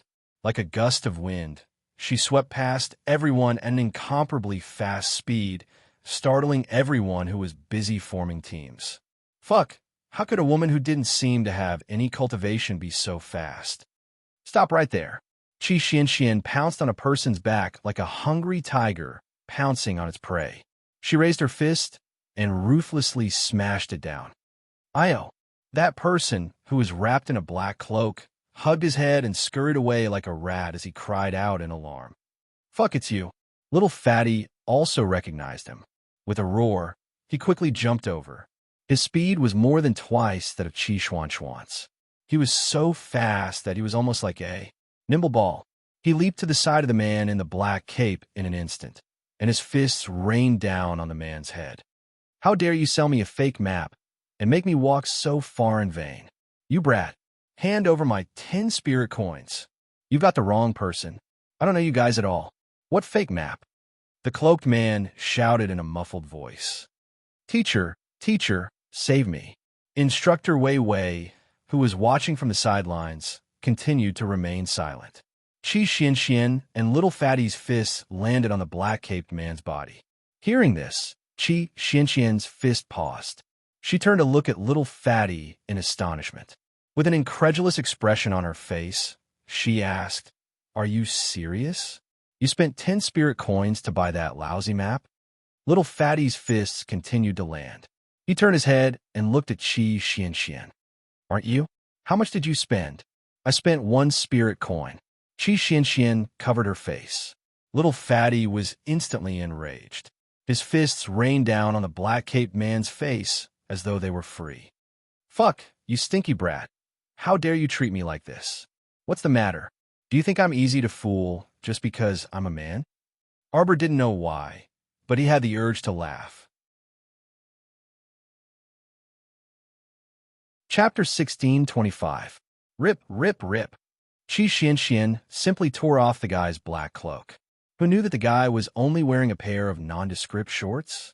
When she tore off his cloak, his tender skin and 2 white legs were exposed. "Ah, you pervert!" Qi Xian held her face and screamed.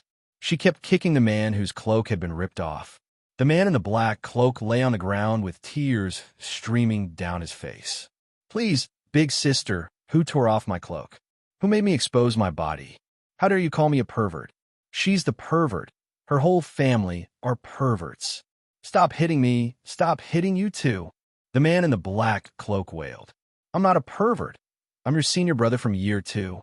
Ah, it hurts so much. Stop hitting me. Ademata, your senior brother from year 2.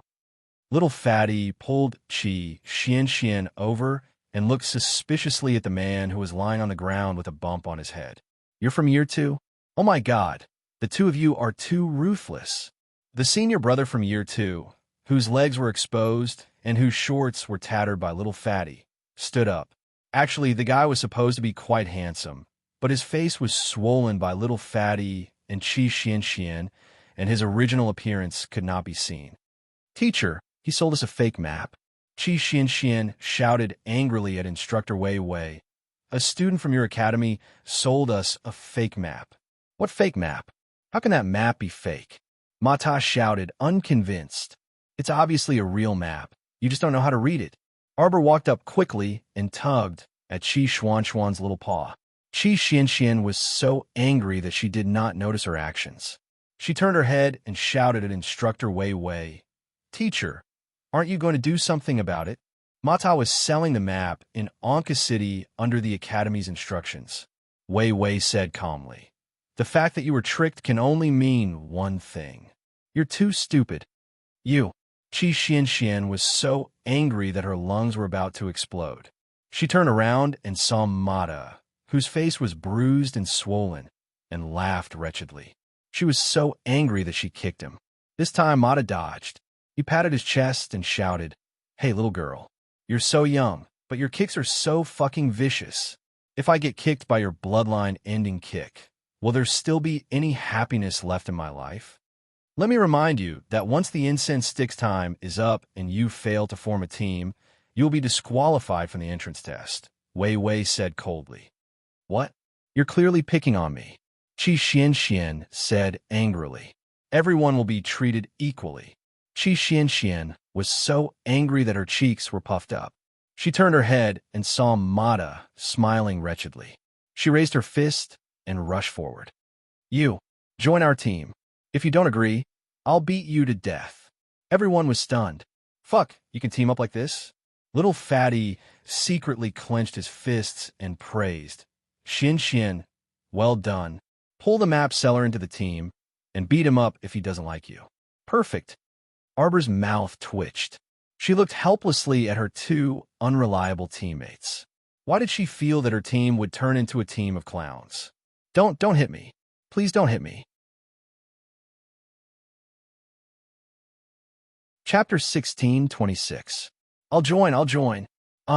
Mata squatted to the side, holding his head pitifully as he cried out repeatedly. At least you know what's good for you. Qi Xian put her hands on her hips and shouted angrily. That works too? Some students who had yet to form a team angrily turned to look at Wei Wei. Teacher, he's a second-year senior. This kind of team formation doesn't conform to the rules. If you can also find a second or third-year senior to help you. Wei Wei said coldly. Those people immediately quieted down. What a joke. Where would they find a second or third-year senior? Probably only an idiot like the black-cloaked man would sneak out to watch the show and get caught. However, looking at the black-cloaked man, he couldn't even defeat a girl with no cultivation. His cultivation definitely wasn't that high. No wonder he could only stay in the academy and could only stay in the second grade forever. He still hadn't graduated. The rest of the people hurriedly went around to form teams. Xiao Mu's group of 4 stood together, and their gazes swept past the group of repulsive people on the field. Looks like you have to find a support. Mata took out a black robe from his inner world and wrapped himself in it. He then pretended to be a dog as he stood next to Xiao Mu and told them with a grin. No need. Qi Xian snorted coldly. Our team already has a support. Oh, Mata was slightly startled. He just smiled and didn't say anything else. Countdown of 5 minutes. Wei Wei reminded coldly, his face expressionless. Some of the people who had yet to form a team started to panic. They casually asked others if they wanted to support and quickly formed a team. Groups of 5 formed and stood beside Che Rumen one after another. Arbor frowned. At this time, there was basically no time to choose a team. The remaining people hurriedly came forward, wanting to join Arbor's team. Scram! Qi Xian shouted coldly. Didn't you say that you don't welcome us? Why are you trying to rely on us now? Do you have any shame? HM, where's your shame? Where's your shame? Arbor smirked and didn't say anything. Hey, little girl, don't let your emotions affect your decisions. There was less than a minute left. If they didn't hurry up and form a team, they would fail. Then, Instructor Wei Wei will make you roll down the mountain. Mata chuckled. Why don't you give us a demonstration? Little Fatty turned his head and said, Fuck, what if we can't chat happily? Half a minute left. Have you all formed a team? Wei Wei's cold gaze fell on Arbor's group, and he laughed mockingly. A person can be arrogant, but they can't be too arrogant. You can't even form a basic team of 5. It's obvious that you don't have the ability to work together as a team, much less the ability to rally and organize. If you set your sights too high, your team will ultimately fail. Duanmu Qing, apothecary, joined the team. All 5 of you are here. A cold voice traveled through the crowd into the ears of Arbor and the others. Following everyone's gaze, a tall young man slowly walked over. He wore a white shirt, and his black hair was only tied up with a hairband. He looked to be 19 years old, and his facial features were well-defined as if they were carved by a knife. A pair of dark eyes emitted an icy chill, as deep as a cold ancient well, without any ripples. Arbor was practically glaring, his gaze locked onto the person who walked over.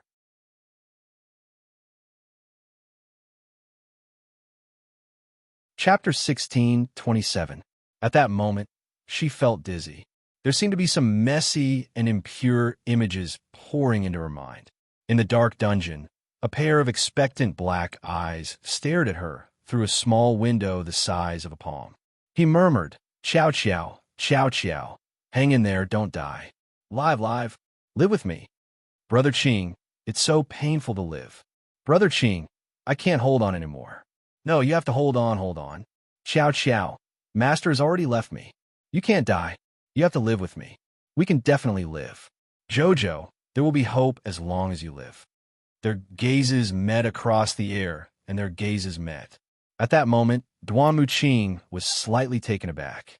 His black eyes revealed some doubt as he stared deeply at Arbor. Arbor vaguely saw a patch of blood stained by red candles. There were several corpses lying on the ground in the bridal chamber. Pairs of horrified eyes stared fixedly at her, full of accusation.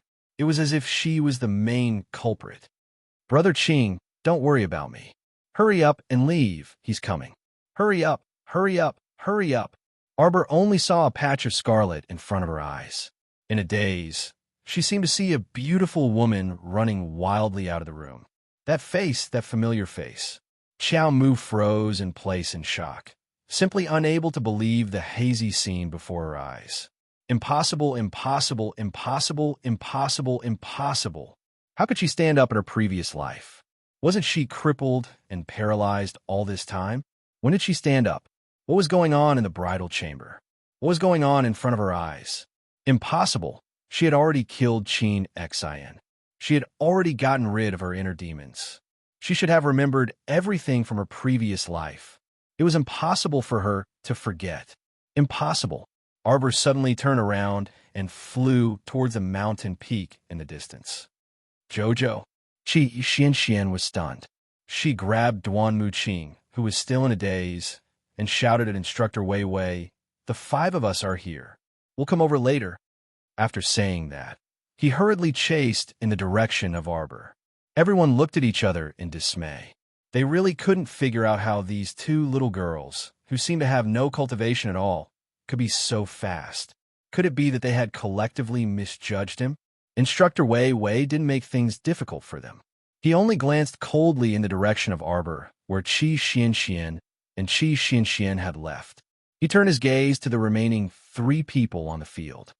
"You can't even form a 5-man team. It shows how useless you are. It is not suitable for you to continue staying here. I will arrange for someone to send you down the mountain." The 3 unlucky bastards immediately howled, one louder than the other. "Why should we go down the mountain? Instructor, this isn't fair. There are only 3 of us in the first place. Where are we supposed to find 5 people? It's those 2 senior brothers who broke the rules. The rules didn't specify that we can't invite senior brothers to join a team." Instructor Wei Wei glanced coldly at the 3 of them. "It's you who are too weak. Go down the mountain immediately. What kind of lousy academy is this? What kind of lousy examination rules are this?" One of the 3 immediately cursed with hatred in his heart. "Who wants to study here? We can enter Star Splendor Academy or Dawn Academy with some spirit coins. They are after all one of the 4 great academies." The 6th watch ended. Chapter 1628. Instructor Wei Wei coldly glanced at the three of them. Forgive me for not seeing you off. Wei Wei had seen a lot of this kind of sour grapes mentality. The Academy's recruitment policy was different from the so-called four great academies. If they thought that the top academies were the same as trash academies like Sun Moon Star Academy, then they should get lost early. The three of them left in a huff, glaring angrily at Wei Wei before leaving. They were disinclined to continue staying in such an unreasonable academy. One of them turned around and sneered at the students who had formed their teams. Don't think that you can enter this trash academy just because you formed a team. Who knows how many people can come out of the depths of the lava mountain range? That's right, your mystic senses have been sealed. You can't summon mystic beasts or move items in your inner worlds. Ha! I wish you all good luck. With that, the three of them slipped down the mountain. They left behind a group of students who had formed their teams, but were still fearful. They looked at each other, and the uneasiness in their hearts increased slightly. The words of the people who left were not completely unreasonable. Deep into the heart of the lava mountain range was a dangerous place, but they couldn't summon mystic beasts or move items in their inner worlds. Wouldn't that make it difficult for them to move? Che Rumen chuckled. It's just a mere lava mountain range. Even if we don't use mystic senses, it won't be a problem for us. Wei Wei said, Now, other than them, all the assistants in your team stepped forward. Everyone couldn't help but look at each other. The monkey-cheeked man in Che Rumen's team smiled slyly. Why don't they use it? Because Duanmu Qing is a third-year student of the academy. He is a pharmacist. As academy instructors, we are very clear about the efficacy of the medicine. Wei Wei said coldly. The monkey-cheeked man pursed his lips and walked out of the team to release the medicinal efficacy in his body. I clearly released it just now. Wouldn't releasing it again consume the medicinal efficacy? What if we encounter danger and I don't have enough medicinal efficacy? Instructor, this isn't too good. Che Rumen curled her lips into a disdainful smile. She wouldn't place her hopes on such an unreliable teammate with a monkey-cheeked mouth. She arranged for him to join the team only because his special ability was an indispensable part of the team. Let him heal me? Heh, don't joke around. How could she put her precious life in the hands of an unfamiliar teammate? You. Your three teams are not qualified. All of you are to leave the mountain. What? The members of the three teams who were named could not help but turn pale with fright. You call yourselves doctors? Yet, he didn't even know how to bandage a wound. How could he pretend to be a doctor when he was all wrapped up in a mess? Go down a mountain. The group that had been tricked by the three people who had pretended to be doctors immediately became noisy. Then let's form a new team. All of you go down the mountain. Damn it. This is too unfair. Why must we have a useless doctor by our side? Yes, we don't need any assistance to pass the entrance test. These are the rules. Wei Wei coldly glanced at the three teams that were protesting. An hour ago, I already made it clear to you. It's you who didn't follow the rules. You deserve to be eliminated. Damn it, who wants to stay here? The members of the three teams flew into a rage out of humiliation. Chapter 1629. Let's go. Looking at the environment of this lousy academy, it won't be good to stay here and eat. That's right, let's go. If this place doesn't want us, there will be a place for us. Humph. After another group of people left while cursing, the scene fell into silence. I'll give you an hour to pack your luggage. When we officially enter the lava mountain range, I will seal all of your mystic senses.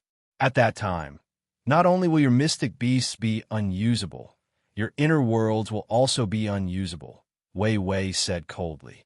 It's not too late to back out now.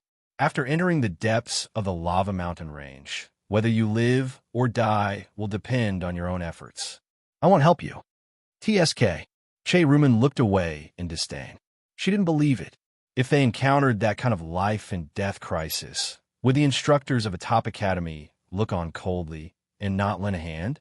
Did they not want the academy's reputation anymore? Even if you encounter a large mystic beast, or even a spirit beast, I won't help you. Think about it yourself. If you want to back out, do it now. When Wei Wei's voice fell, The 23 teams on the field, except for little Fatty and the other two, let out a burst of curses. Every team member looked at each other nervously and hurriedly discussed a few words in secret. In the end, they clenched their teeth and persevered. After all, they had already come this far. How could they not give it their all? Besides, almost everyone had the same thought as Che-Rumen. They felt that if they encountered an extremely large spirit beast that they really couldn't deal with, the instructors would definitely not stand by and watch. Since no one backs out, then we'll set off in an hour. Wei Wei coldly glanced at little Fatty, Mata, and Duan Muqing. Time is of the essence. This was a warning to the three of them. After all, their team was the only one on the field, and two of their teammates had disappeared. Arbor leaped up to a nearby empty mountain peak at lightning speed. With a furious roar, the water spirit in her hand gathered into a long whip and swept across half the mountain peak. In an instant, the scarlet boulder in front of her was smashed into pieces. Impossible. How could she have forgotten something? This was impossible. She clearly remembered everything.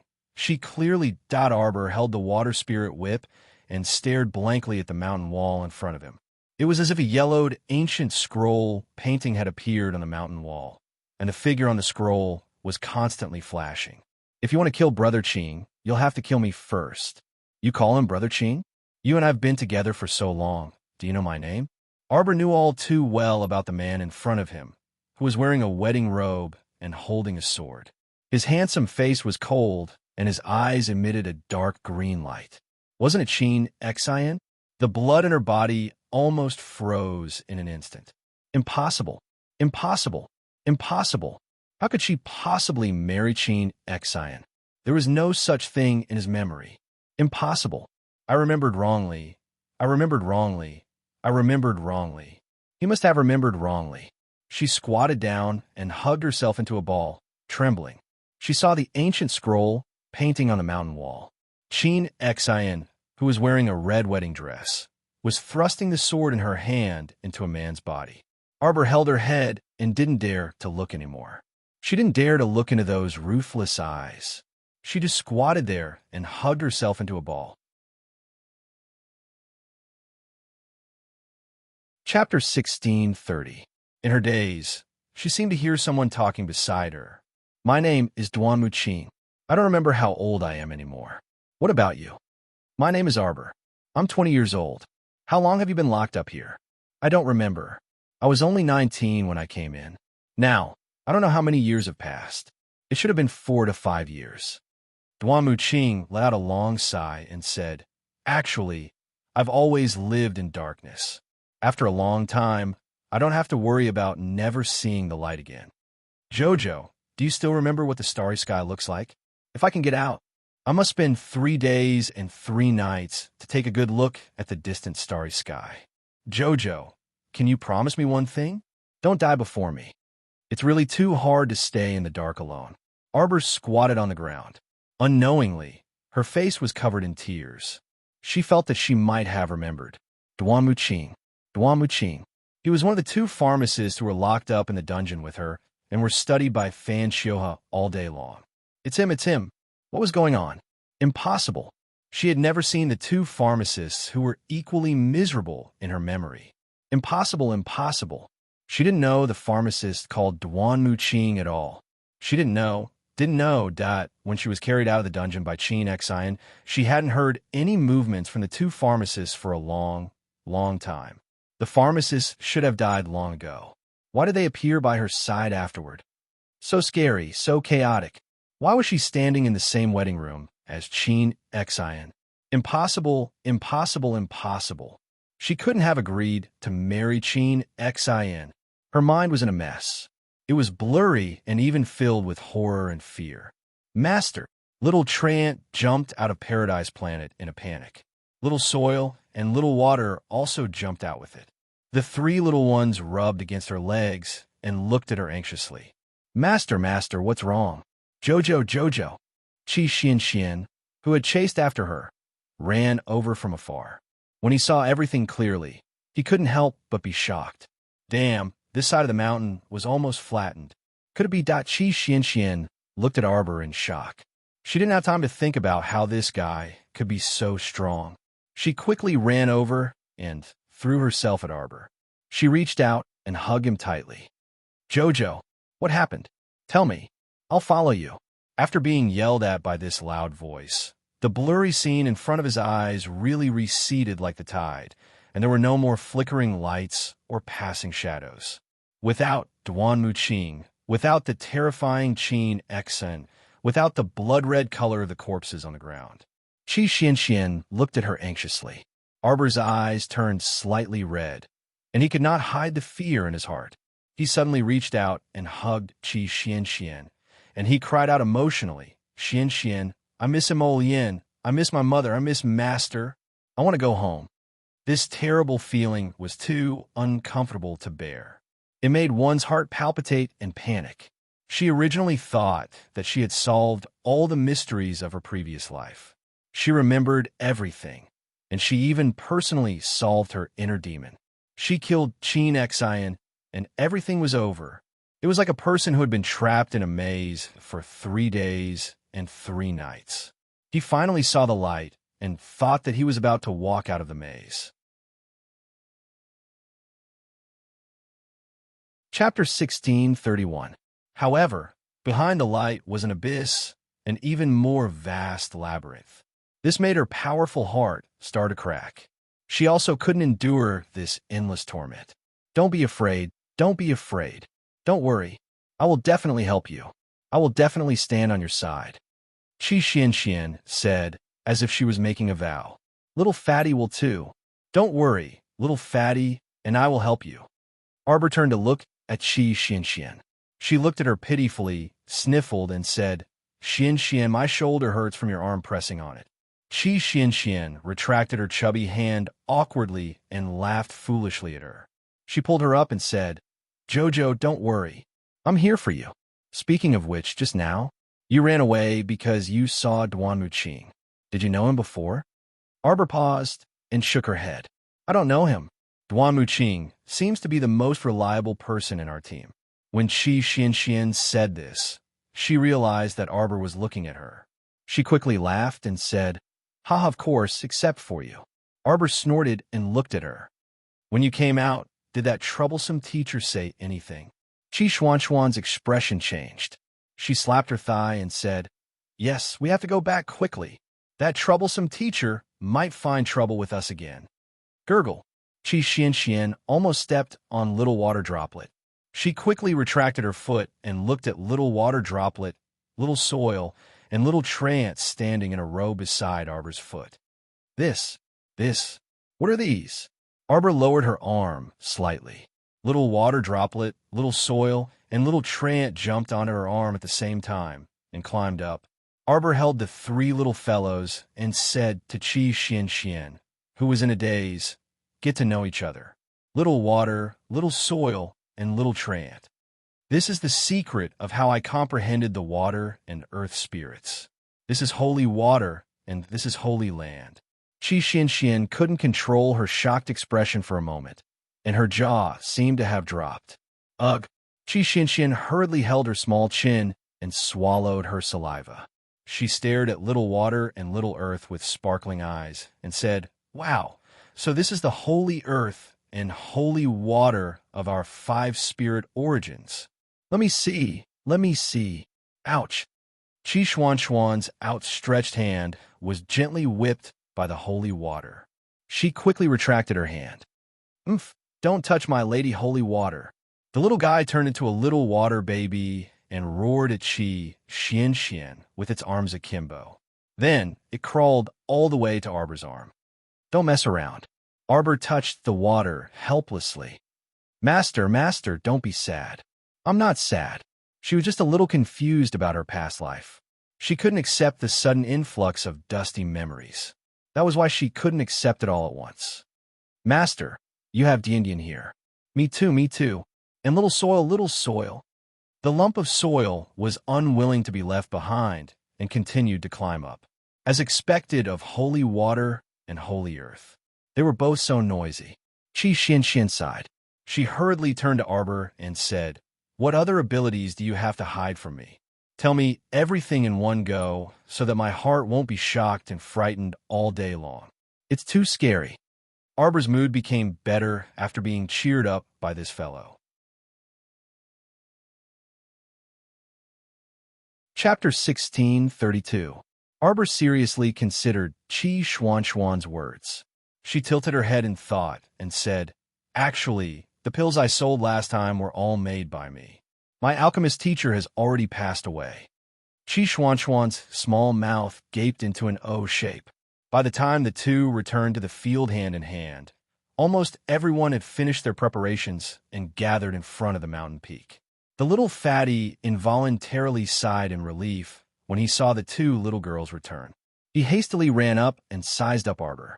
Seeing that she didn't have any injuries other than her slightly reddened eyes, he exclaimed softly, "You scared me to death. Where did you two run off to?" "They're going to set off in 5 minutes. That old stoic said that if you two don't return in 5 minutes, it'll be considered our team's forfeit. He said we automatically forfeited the entrance test. Damn it." When the little stoic and Qi Xianxian heard the little fatty say the 3 words, "old stoic," they simultaneously killed him with their gazes. The little fatty instantly realized that he seemed to have used the wrong words. He hastily laughed awkwardly and coughed to cover it up. Ahem. Luckily you two came back. Our team is all here, so there's no harm in everyone getting to know each other." While the little fatty and Qi Xianxian were talking to Arbor, Duan Muqing only felt his gaze uncontrollably land on that aloof little stoic's face.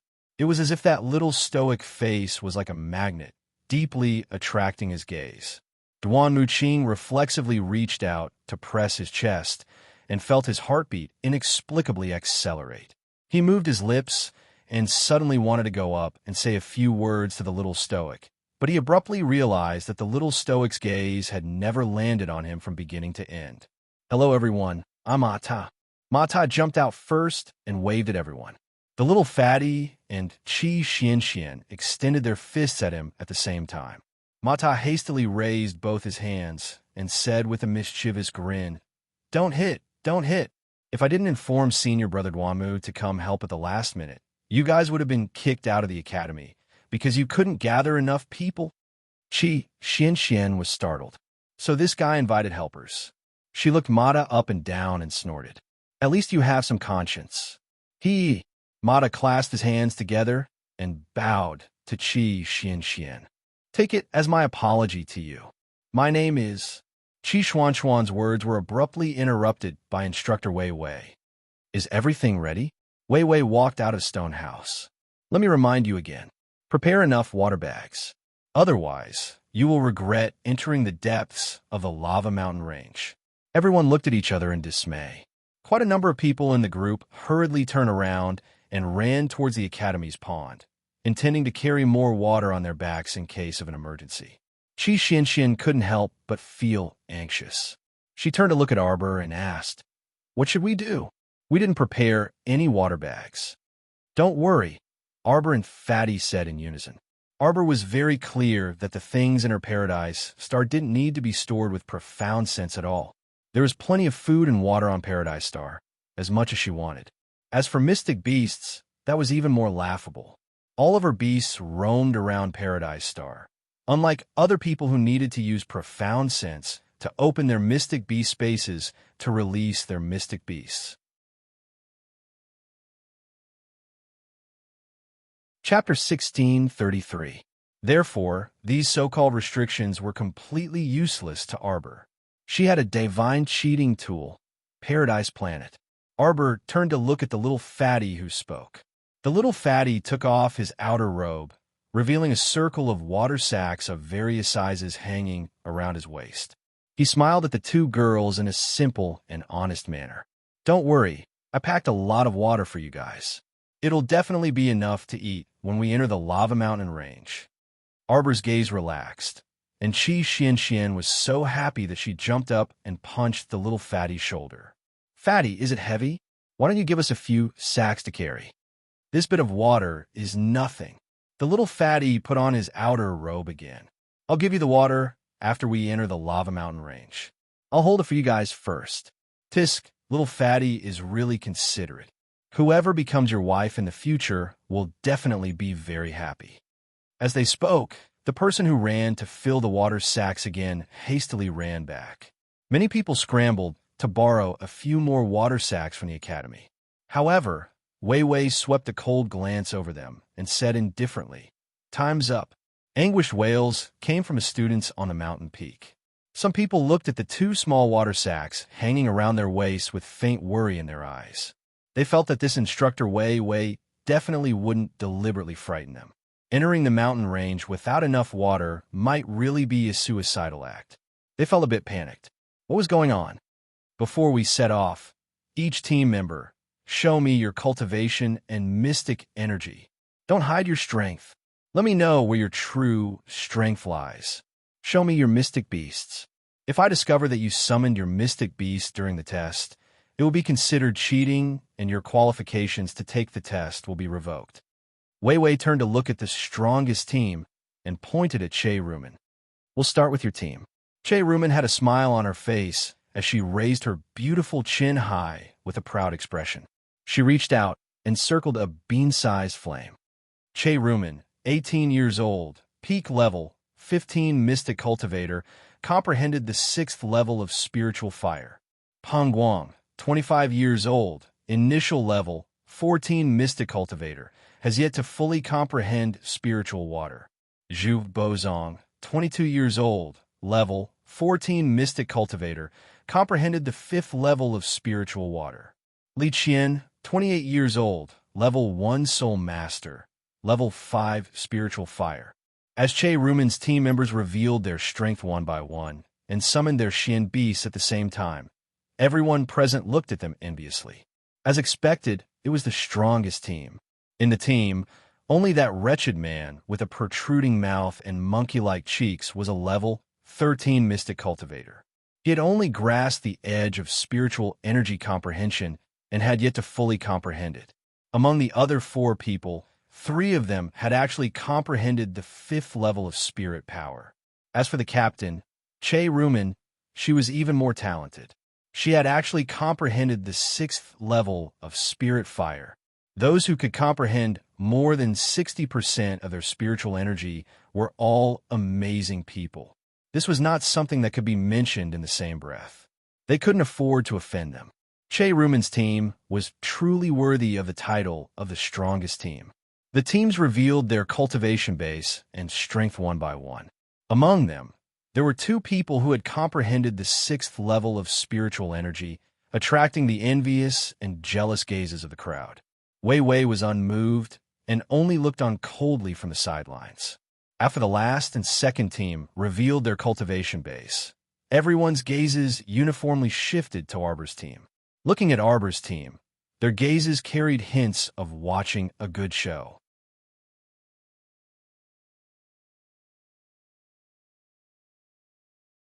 Chapter 1634. So what if those 3 youths had extraordinary strength? What could they do when they had to bring along 2 burdens with low cultivation? TSK. Once they entered the mountain, they would know that no matter how beautiful a woman was, she would still be a burden and would only bring disaster to the team. Ko Hong-won, 19 years old. Peak level, 15 Mystic Cultivator, level 8 Earth Spirit, Divine Beast, dazzling iron-armored tortoise.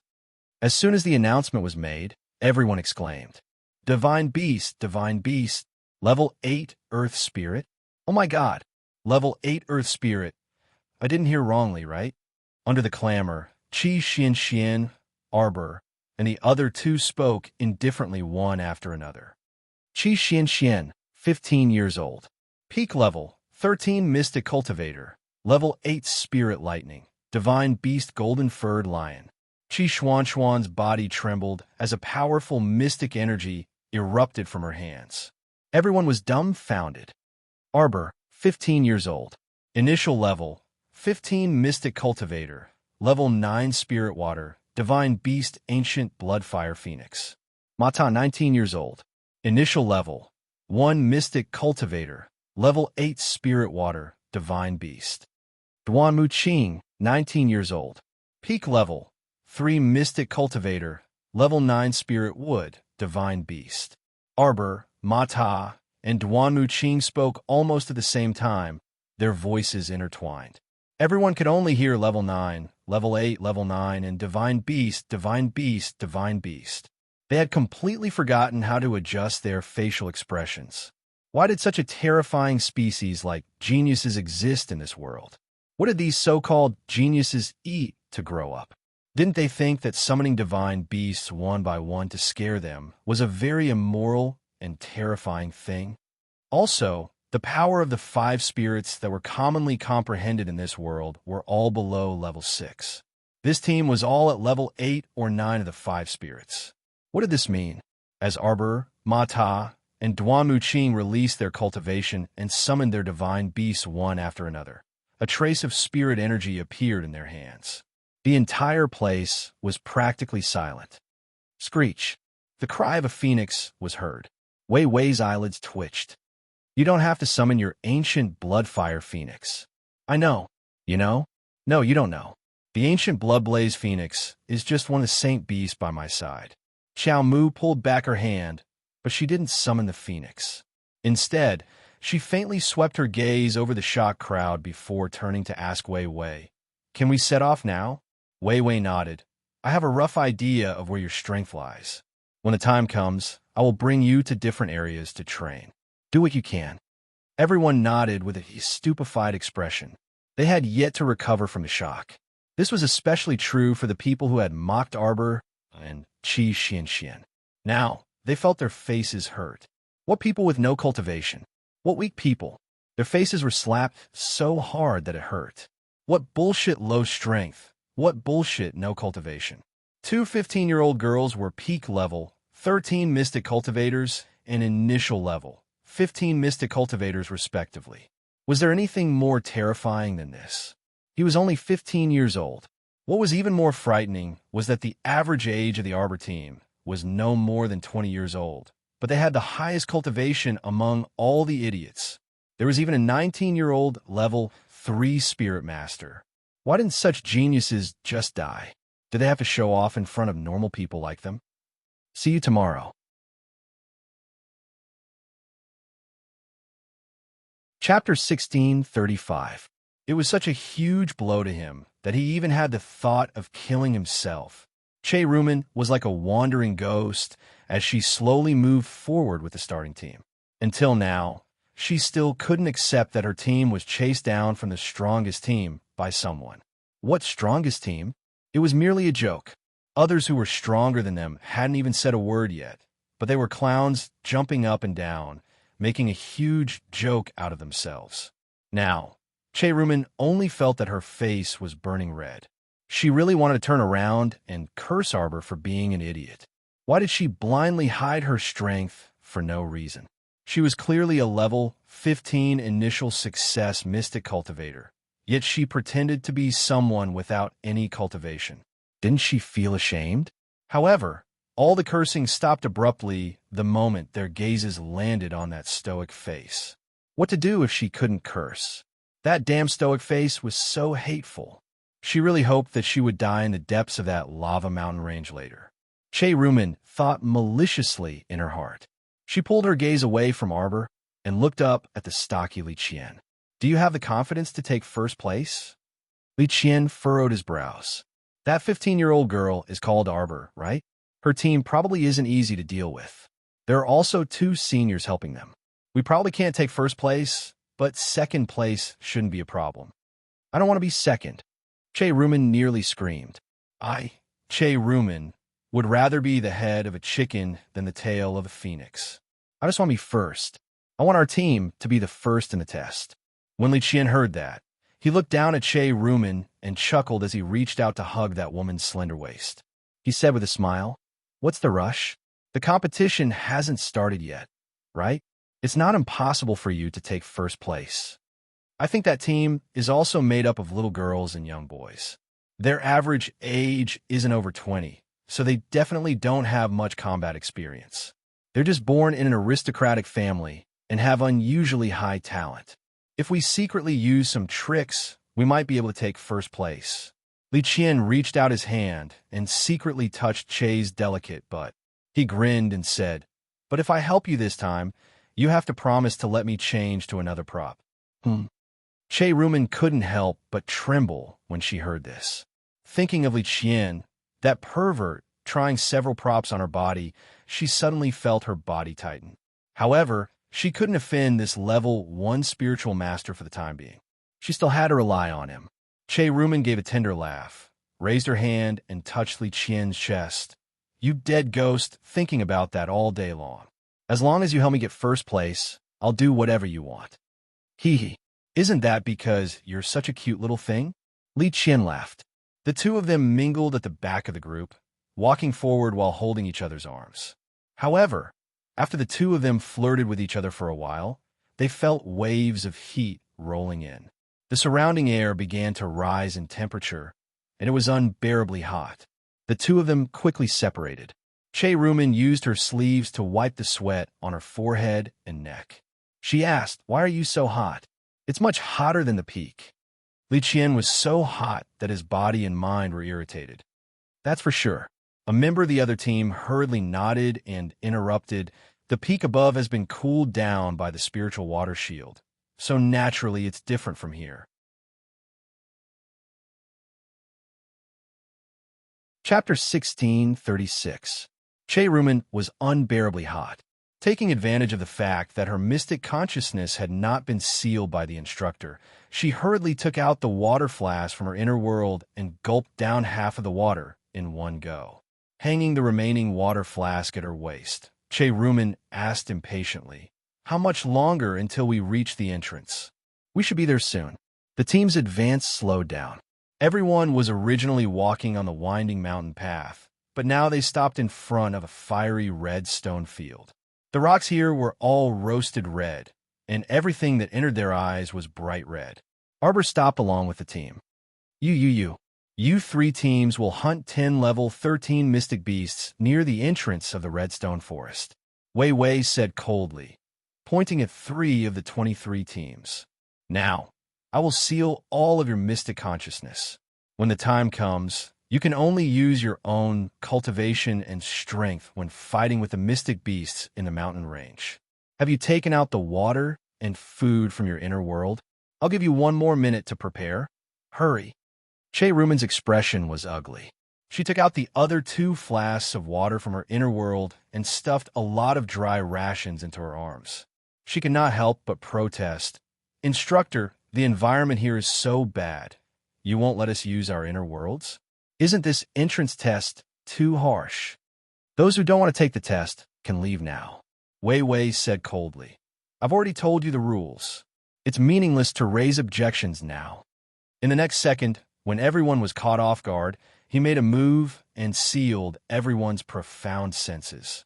This move made all the students spontaneously admire him. Che Rumen secretly moved her mystic consciousness. Sure enough, she could not use it. For a moment, Che Rumen's expression became extremely ugly. She really could not open her inner world. She could not help but regret not taking out the remaining 2 flasks of water from her inner world. Now she only had 2.5 flasks of water hanging on her body.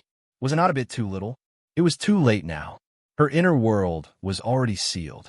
Looking at Instructor Wei Wei's appearance, Che Rumen could not help but feel uncertain. Could it be that what Wei Wei said was true? Even if they encountered a large spirit beast and were in a life and death situation, he would not help them? Wei Wei stretched out his hand and shook it. A heavenly Tao oath that was suffused with golden light spread out layer by layer in front of everyone like an unfolding scroll, revealing rows of crooked names on it. "Now that you're here, if you still want to participate in the test, you can come forward and sign this life and death oath. If you don't want to sign, you can leave." Everyone's expression changed drastically. They weren't blind. They could clearly see what was written on the heavenly Tao oath book. The oath stated that everyone had volunteered to participate in the entrance test. In the process of the entrance exam, if one were to encounter any life or death situations, there would not be any teachers to save them. Everything depended on the cooperation of the team to win the battle.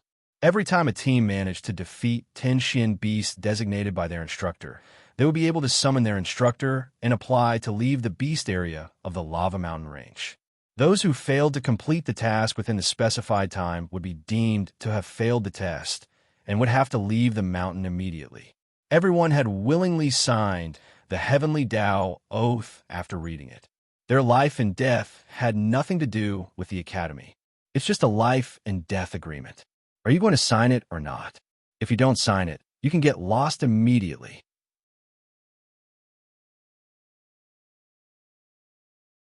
Chapter 1637.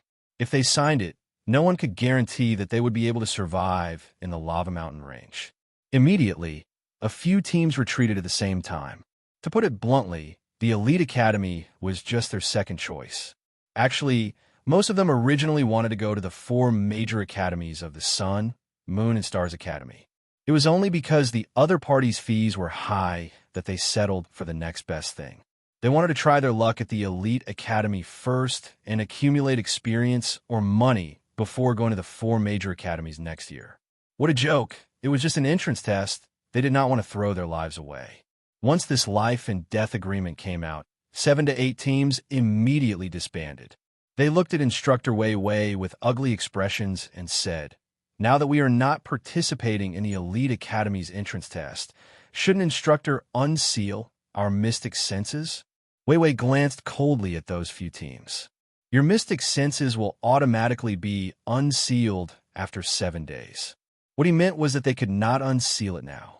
Those people's faces instantly turned green as they glared at Wei Wei unkindly.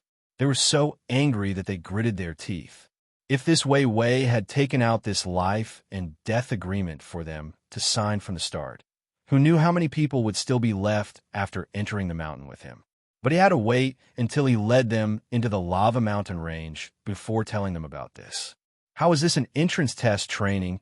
It was basically a life and death battle for them. Whoever was willing could go. Excluding those people who had left, the 15 teams that were left behind, other than Arbor's team of 5 who were calm, the others' expressions were more or less stiff and ugly. Che Rumen turned to look at Xiao Mu and the others, and her eyes involuntarily flickered. These young ladies were quite courageous. Even at this time, their expressions didn't change at all. But it was also because they were truly capable. Che Rumen glanced at Arbor's Qi Xian and the rest again before retracting her gaze. She walked forward and wrote her name on the scroll and stamped her own blood seal. Li Qian, Peng Guang, Zhu Bozong, and the rest of Che Rumen's team also walked forward and stamped their names before silently retreating a few steps. When Xiao Mu and the others finished imitating the plan, they turned around and discovered that 2 other teams were still discussing whether to sign or not. Wei Wei's face was stiff as he suddenly took back the Heavenly Tao Oath and said coldly, "All right, those who have signed the Heavenly Tao Oath continue to follow me." The members of the 2 hesitant teams immediately became anxious. "Instructor, we've decided to participate too. I won't wait for you if it's too late. Come early next year." Wei Wei threw these 2 sarcastic words at the members of the 2 teams, whose faces were ashen, and directly led the 13 teams into the depths of the lava mountain range. I believe that most of you who have stayed behind have a good mental endurance. Those who were eliminated with just a few words showed their cowardice at the slightest attempt. They aren't suitable for this large-scale trial at all. A large map appeared in his hand.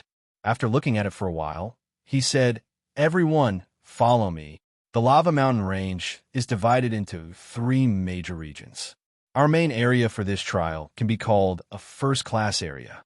In other words, it's the standard hinterland of the lava mountain range. Of course, this area is considered the deepest hinterland of the lava mountain range, but actually, it's not.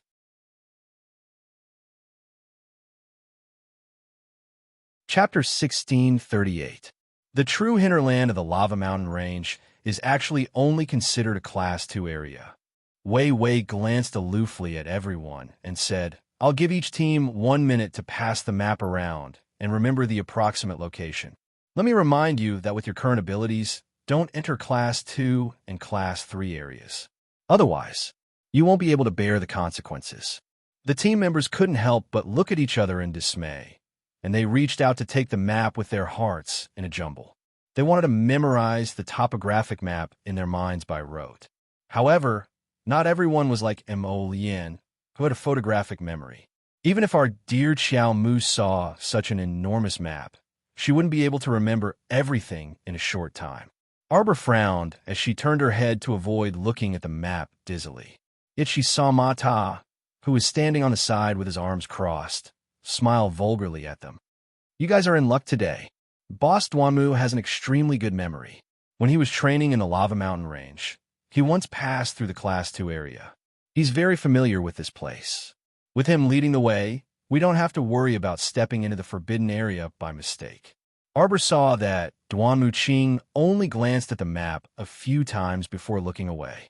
Suddenly, he turned his head to look at her. She immediately averted her gaze, but her movements were extremely stiff. The little stoic didn't understand what the hell she was trying to avoid, and she felt a bit embarrassed. Qi Xianxian turned to glance at her and suddenly stepped forward to say, "Instructor Wei Wei, please lead us into the area first." Wei Wei glanced at Qi Xianxian indifferently. "You guys are the last." Qi Xianxian. Che Rumen snorted on the side. Just as she was about to mock them, she heard Instructor Wei Wei say, "Your team's overall strength is the strongest, so it's only right that I bring you to the strongest area to hunt mystic beasts. I'm thanking your entire family." Qi Xianxian and the little fatty rolled their eyes at the same time. Che Rumen was about to mock them, but her words were stuck in her throat in that instant, and she held her tongue with a cold expression. "All right." Wei Wei put away the map and said aloofly, "Have you all looked at the map clearly? Don't blame me for not warning you again. If you accidentally step into a second-class area, you might not even have a corpse left. Instructor, are there any powerful Xian beasts in the second and third categories?" "Profound beast?" Wei Wei sneered. "The second category region has a 1,000-year-old divine beast overseeing it. As for the third category region," Wei Wei purposely turned to look at Arbor and said to her, "Although your ancient Bloodfire Phoenix is a holy beast, it is only a young beast now. Don't show off in the third-class area, or you'll regret it." From the very beginning, Xiaomu had sensed a prickly feeling coming from this Instructor Wei Wei. When she heard what he said, she turned her head and looked at him seriously. "Are you okay with this? Is there something wrong with his brain? Don't you remember that you sealed everyone's profound senses just now? Instructor, after one's profound senses sealed, they won't be able to summon their contracted beasts." Qi Xianxian added in a lukewarm tone. Instructor Wei Wei's cold expression stiffened slightly. Then he turned his head and snorted. "Let's go." Arbor's group silently followed the group. Actually, after several rounds of selection, there were only 13 teams, including Arbor's team, that were willing to continue the test.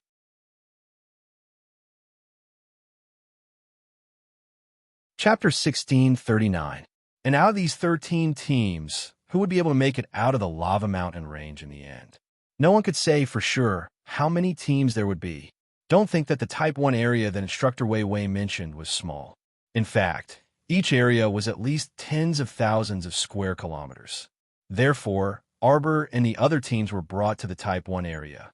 Almost every team was separated by a large distance, and it would be impossible for them to bump into each other within 4 to 6 hours. Every team was thrown into their own small area to complete their mission. After Wei Wei finally left Arbor and the other 4 behind, he glanced at them coldly and said, "Every year, the Elite Academy will only accept 5 students. I hope that after 7 days, you will still be a complete team. I forgot to tell you that if someone dies in your team, it means that your teamwork is not good enough. At that time, the remaining few of you will not have the qualifications to pass the entrance test. Of course, this is only for you, and you, the 3 of you." Instructor Wei Wei pointed at Xiao Mu, the little fatty, and Qi Xianxian as he said coldly, "After all, there are already 2 students from top academies in your team." After saying this, Instructor Wei Wei left quickly. Even the last few words that he said to them were filled with mockery and sarcasm. Arbor frowned and stared at Instructor Wei Wei's back as he left. Qi Xianxian could not help but laugh. This instructor is really funny. Since we stepped into the lava mountain range, he has been mocking and ridiculing us until now. Isn't he tired of it? Mata hurriedly said. Actually, Instructor Wei Wei is still very serious and responsible. He is just a little. Qi Xianxian glared at him fiercely. Shut up. You and that idiot instructor are on the same side. Anyway, this trial will not affect you at all. If you want to quit, then do it as soon as possible. Miss Qi, what are you saying? Since we have promised to help you pass the entrance test, we will naturally not give up on you halfway. Mata's ears twitched as he said this. He turned his head to look at a few red-skinned, sharp-fanged foxes that suddenly appeared from behind a pile of crimson red rocks. He suddenly conjured a few streams of water spirit energy and threw them in their direction. Go! Duanmu Qing gave a low shout, and the four of them immediately ran in his direction. Then, they quickly jumped and dodged on the rocks, avoiding the red-skinned, sharp-fanged foxes. This group of red-skinned, fanged foxes surged out from all directions. As their numbers increased, the expressions of Duanmu Qing and the others also started to turn serious. The little fox in the lead stared at Arbor and the others with its small red eyes. It suddenly jumped up and was about to pounce and bite Arbor's calf. Suddenly, a fluffy white tail smashed into the little fox's head. With a loud bang, the red-skinned, sharp-fanged fox that was trying to bite Arbor's calf was smashed into pieces by a large, furry tail. Duanmu Qing and the others turned to look and could not help but be slightly stunned. Beside Arbor, a little fat squirrel had appeared out of nowhere. It stuck out its little belly and was moving quickly beside Arbor's leg. Wherever it passed, no matter how sharp-tongued the little foxes were, they were all turned into ghosts under the tail. Xian, let me introduce you. This is my second contracted beast other than the ancient Bloodfire Phoenix. It is called Chirp Chirp Chirp.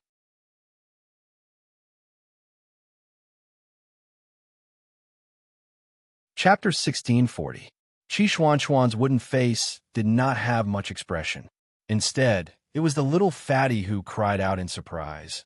What the hell? Aren't you cheating, Jojo? Haha, but I like it. That whatever teacher, he thought that you would be at your wit's end after he sealed your phoenix. Who would have thought that? Haha. You even have a squirrel by your side. When the fatty said this, he suddenly paused and frowned. Why do I remember that before the ancient Bloodfire Phoenix, you seem to have summoned a big green bird? She also has a little white snake. Qi Xianxian said woodenly, her face still maintaining a calm expression. Arbor glanced at them. Let's break out of the encirclement before these red-skinned foxes surround us. Everyone responded and ran wildly, jumping up and down all kinds of strange rocks. Not long after, they left the group of red-skinned foxes far behind. Originally, after their leader was killed by the little fat squirrel's tail, the foxes had somewhat given up. Now that they saw the humans running away so quickly, they immediately lost interest in chasing them. A portion of them pretended to chase for a few hundred miles before they retreated. They cried out a few times and ran away with their tails between their legs. Qi Xianxian heaved a sigh of relief. These red-skinned fanged foxes are quite fast. They suddenly rushed out from behind the rocks. If not for their fast speed, they would have been surrounded by this group of little beasts. The group was chased by the foxes for a few hundred miles. After the fanged foxes left, the little fatty panted and couldn't wait to find a rock to sit on. Oh my God, I'm so tired. Arbor glanced at him, then turned to look at the fox corpses that were scattered far away on the road they came from. I'll go clean up. The task given to them by the instructor was to hunt and kill 10 second-grade spirit beasts. With their current cultivation, this could be considered a challenging task. Although these foxes were all level 12 or 13 mystical beasts, Arbor planned to clean up the fox corpses to see if there were any crystal cores in their bodies. At the same time, the 17-story Tower of Punishment, which was black and covered in a layer of blazing red flames, stood in an unknown space. As this space slowly drifted through the lower star zone, the 17-level Tower of Punishment would occasionally light up. Every time it flashed, the drifting spatial door would open. Sometimes, one or two unlucky fellows would be sucked in. On the 13th floor of the tower, A certain peach blossom was lazily leaning against a large round bed covered with felt. Holding a wine glass in one hand and a fruit in the other, he sighed and said, "These illusory things are illusory after all." It was tasteless in the mouth. Stingy. Please don't be so picky. At least you have something to eat. What about me?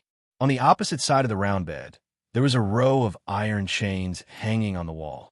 A young man whose hands were bound by iron chains couldn't help but roll his eyes and say, "I've been hanging on this wall for 10 years, big brother. How long have you been in here?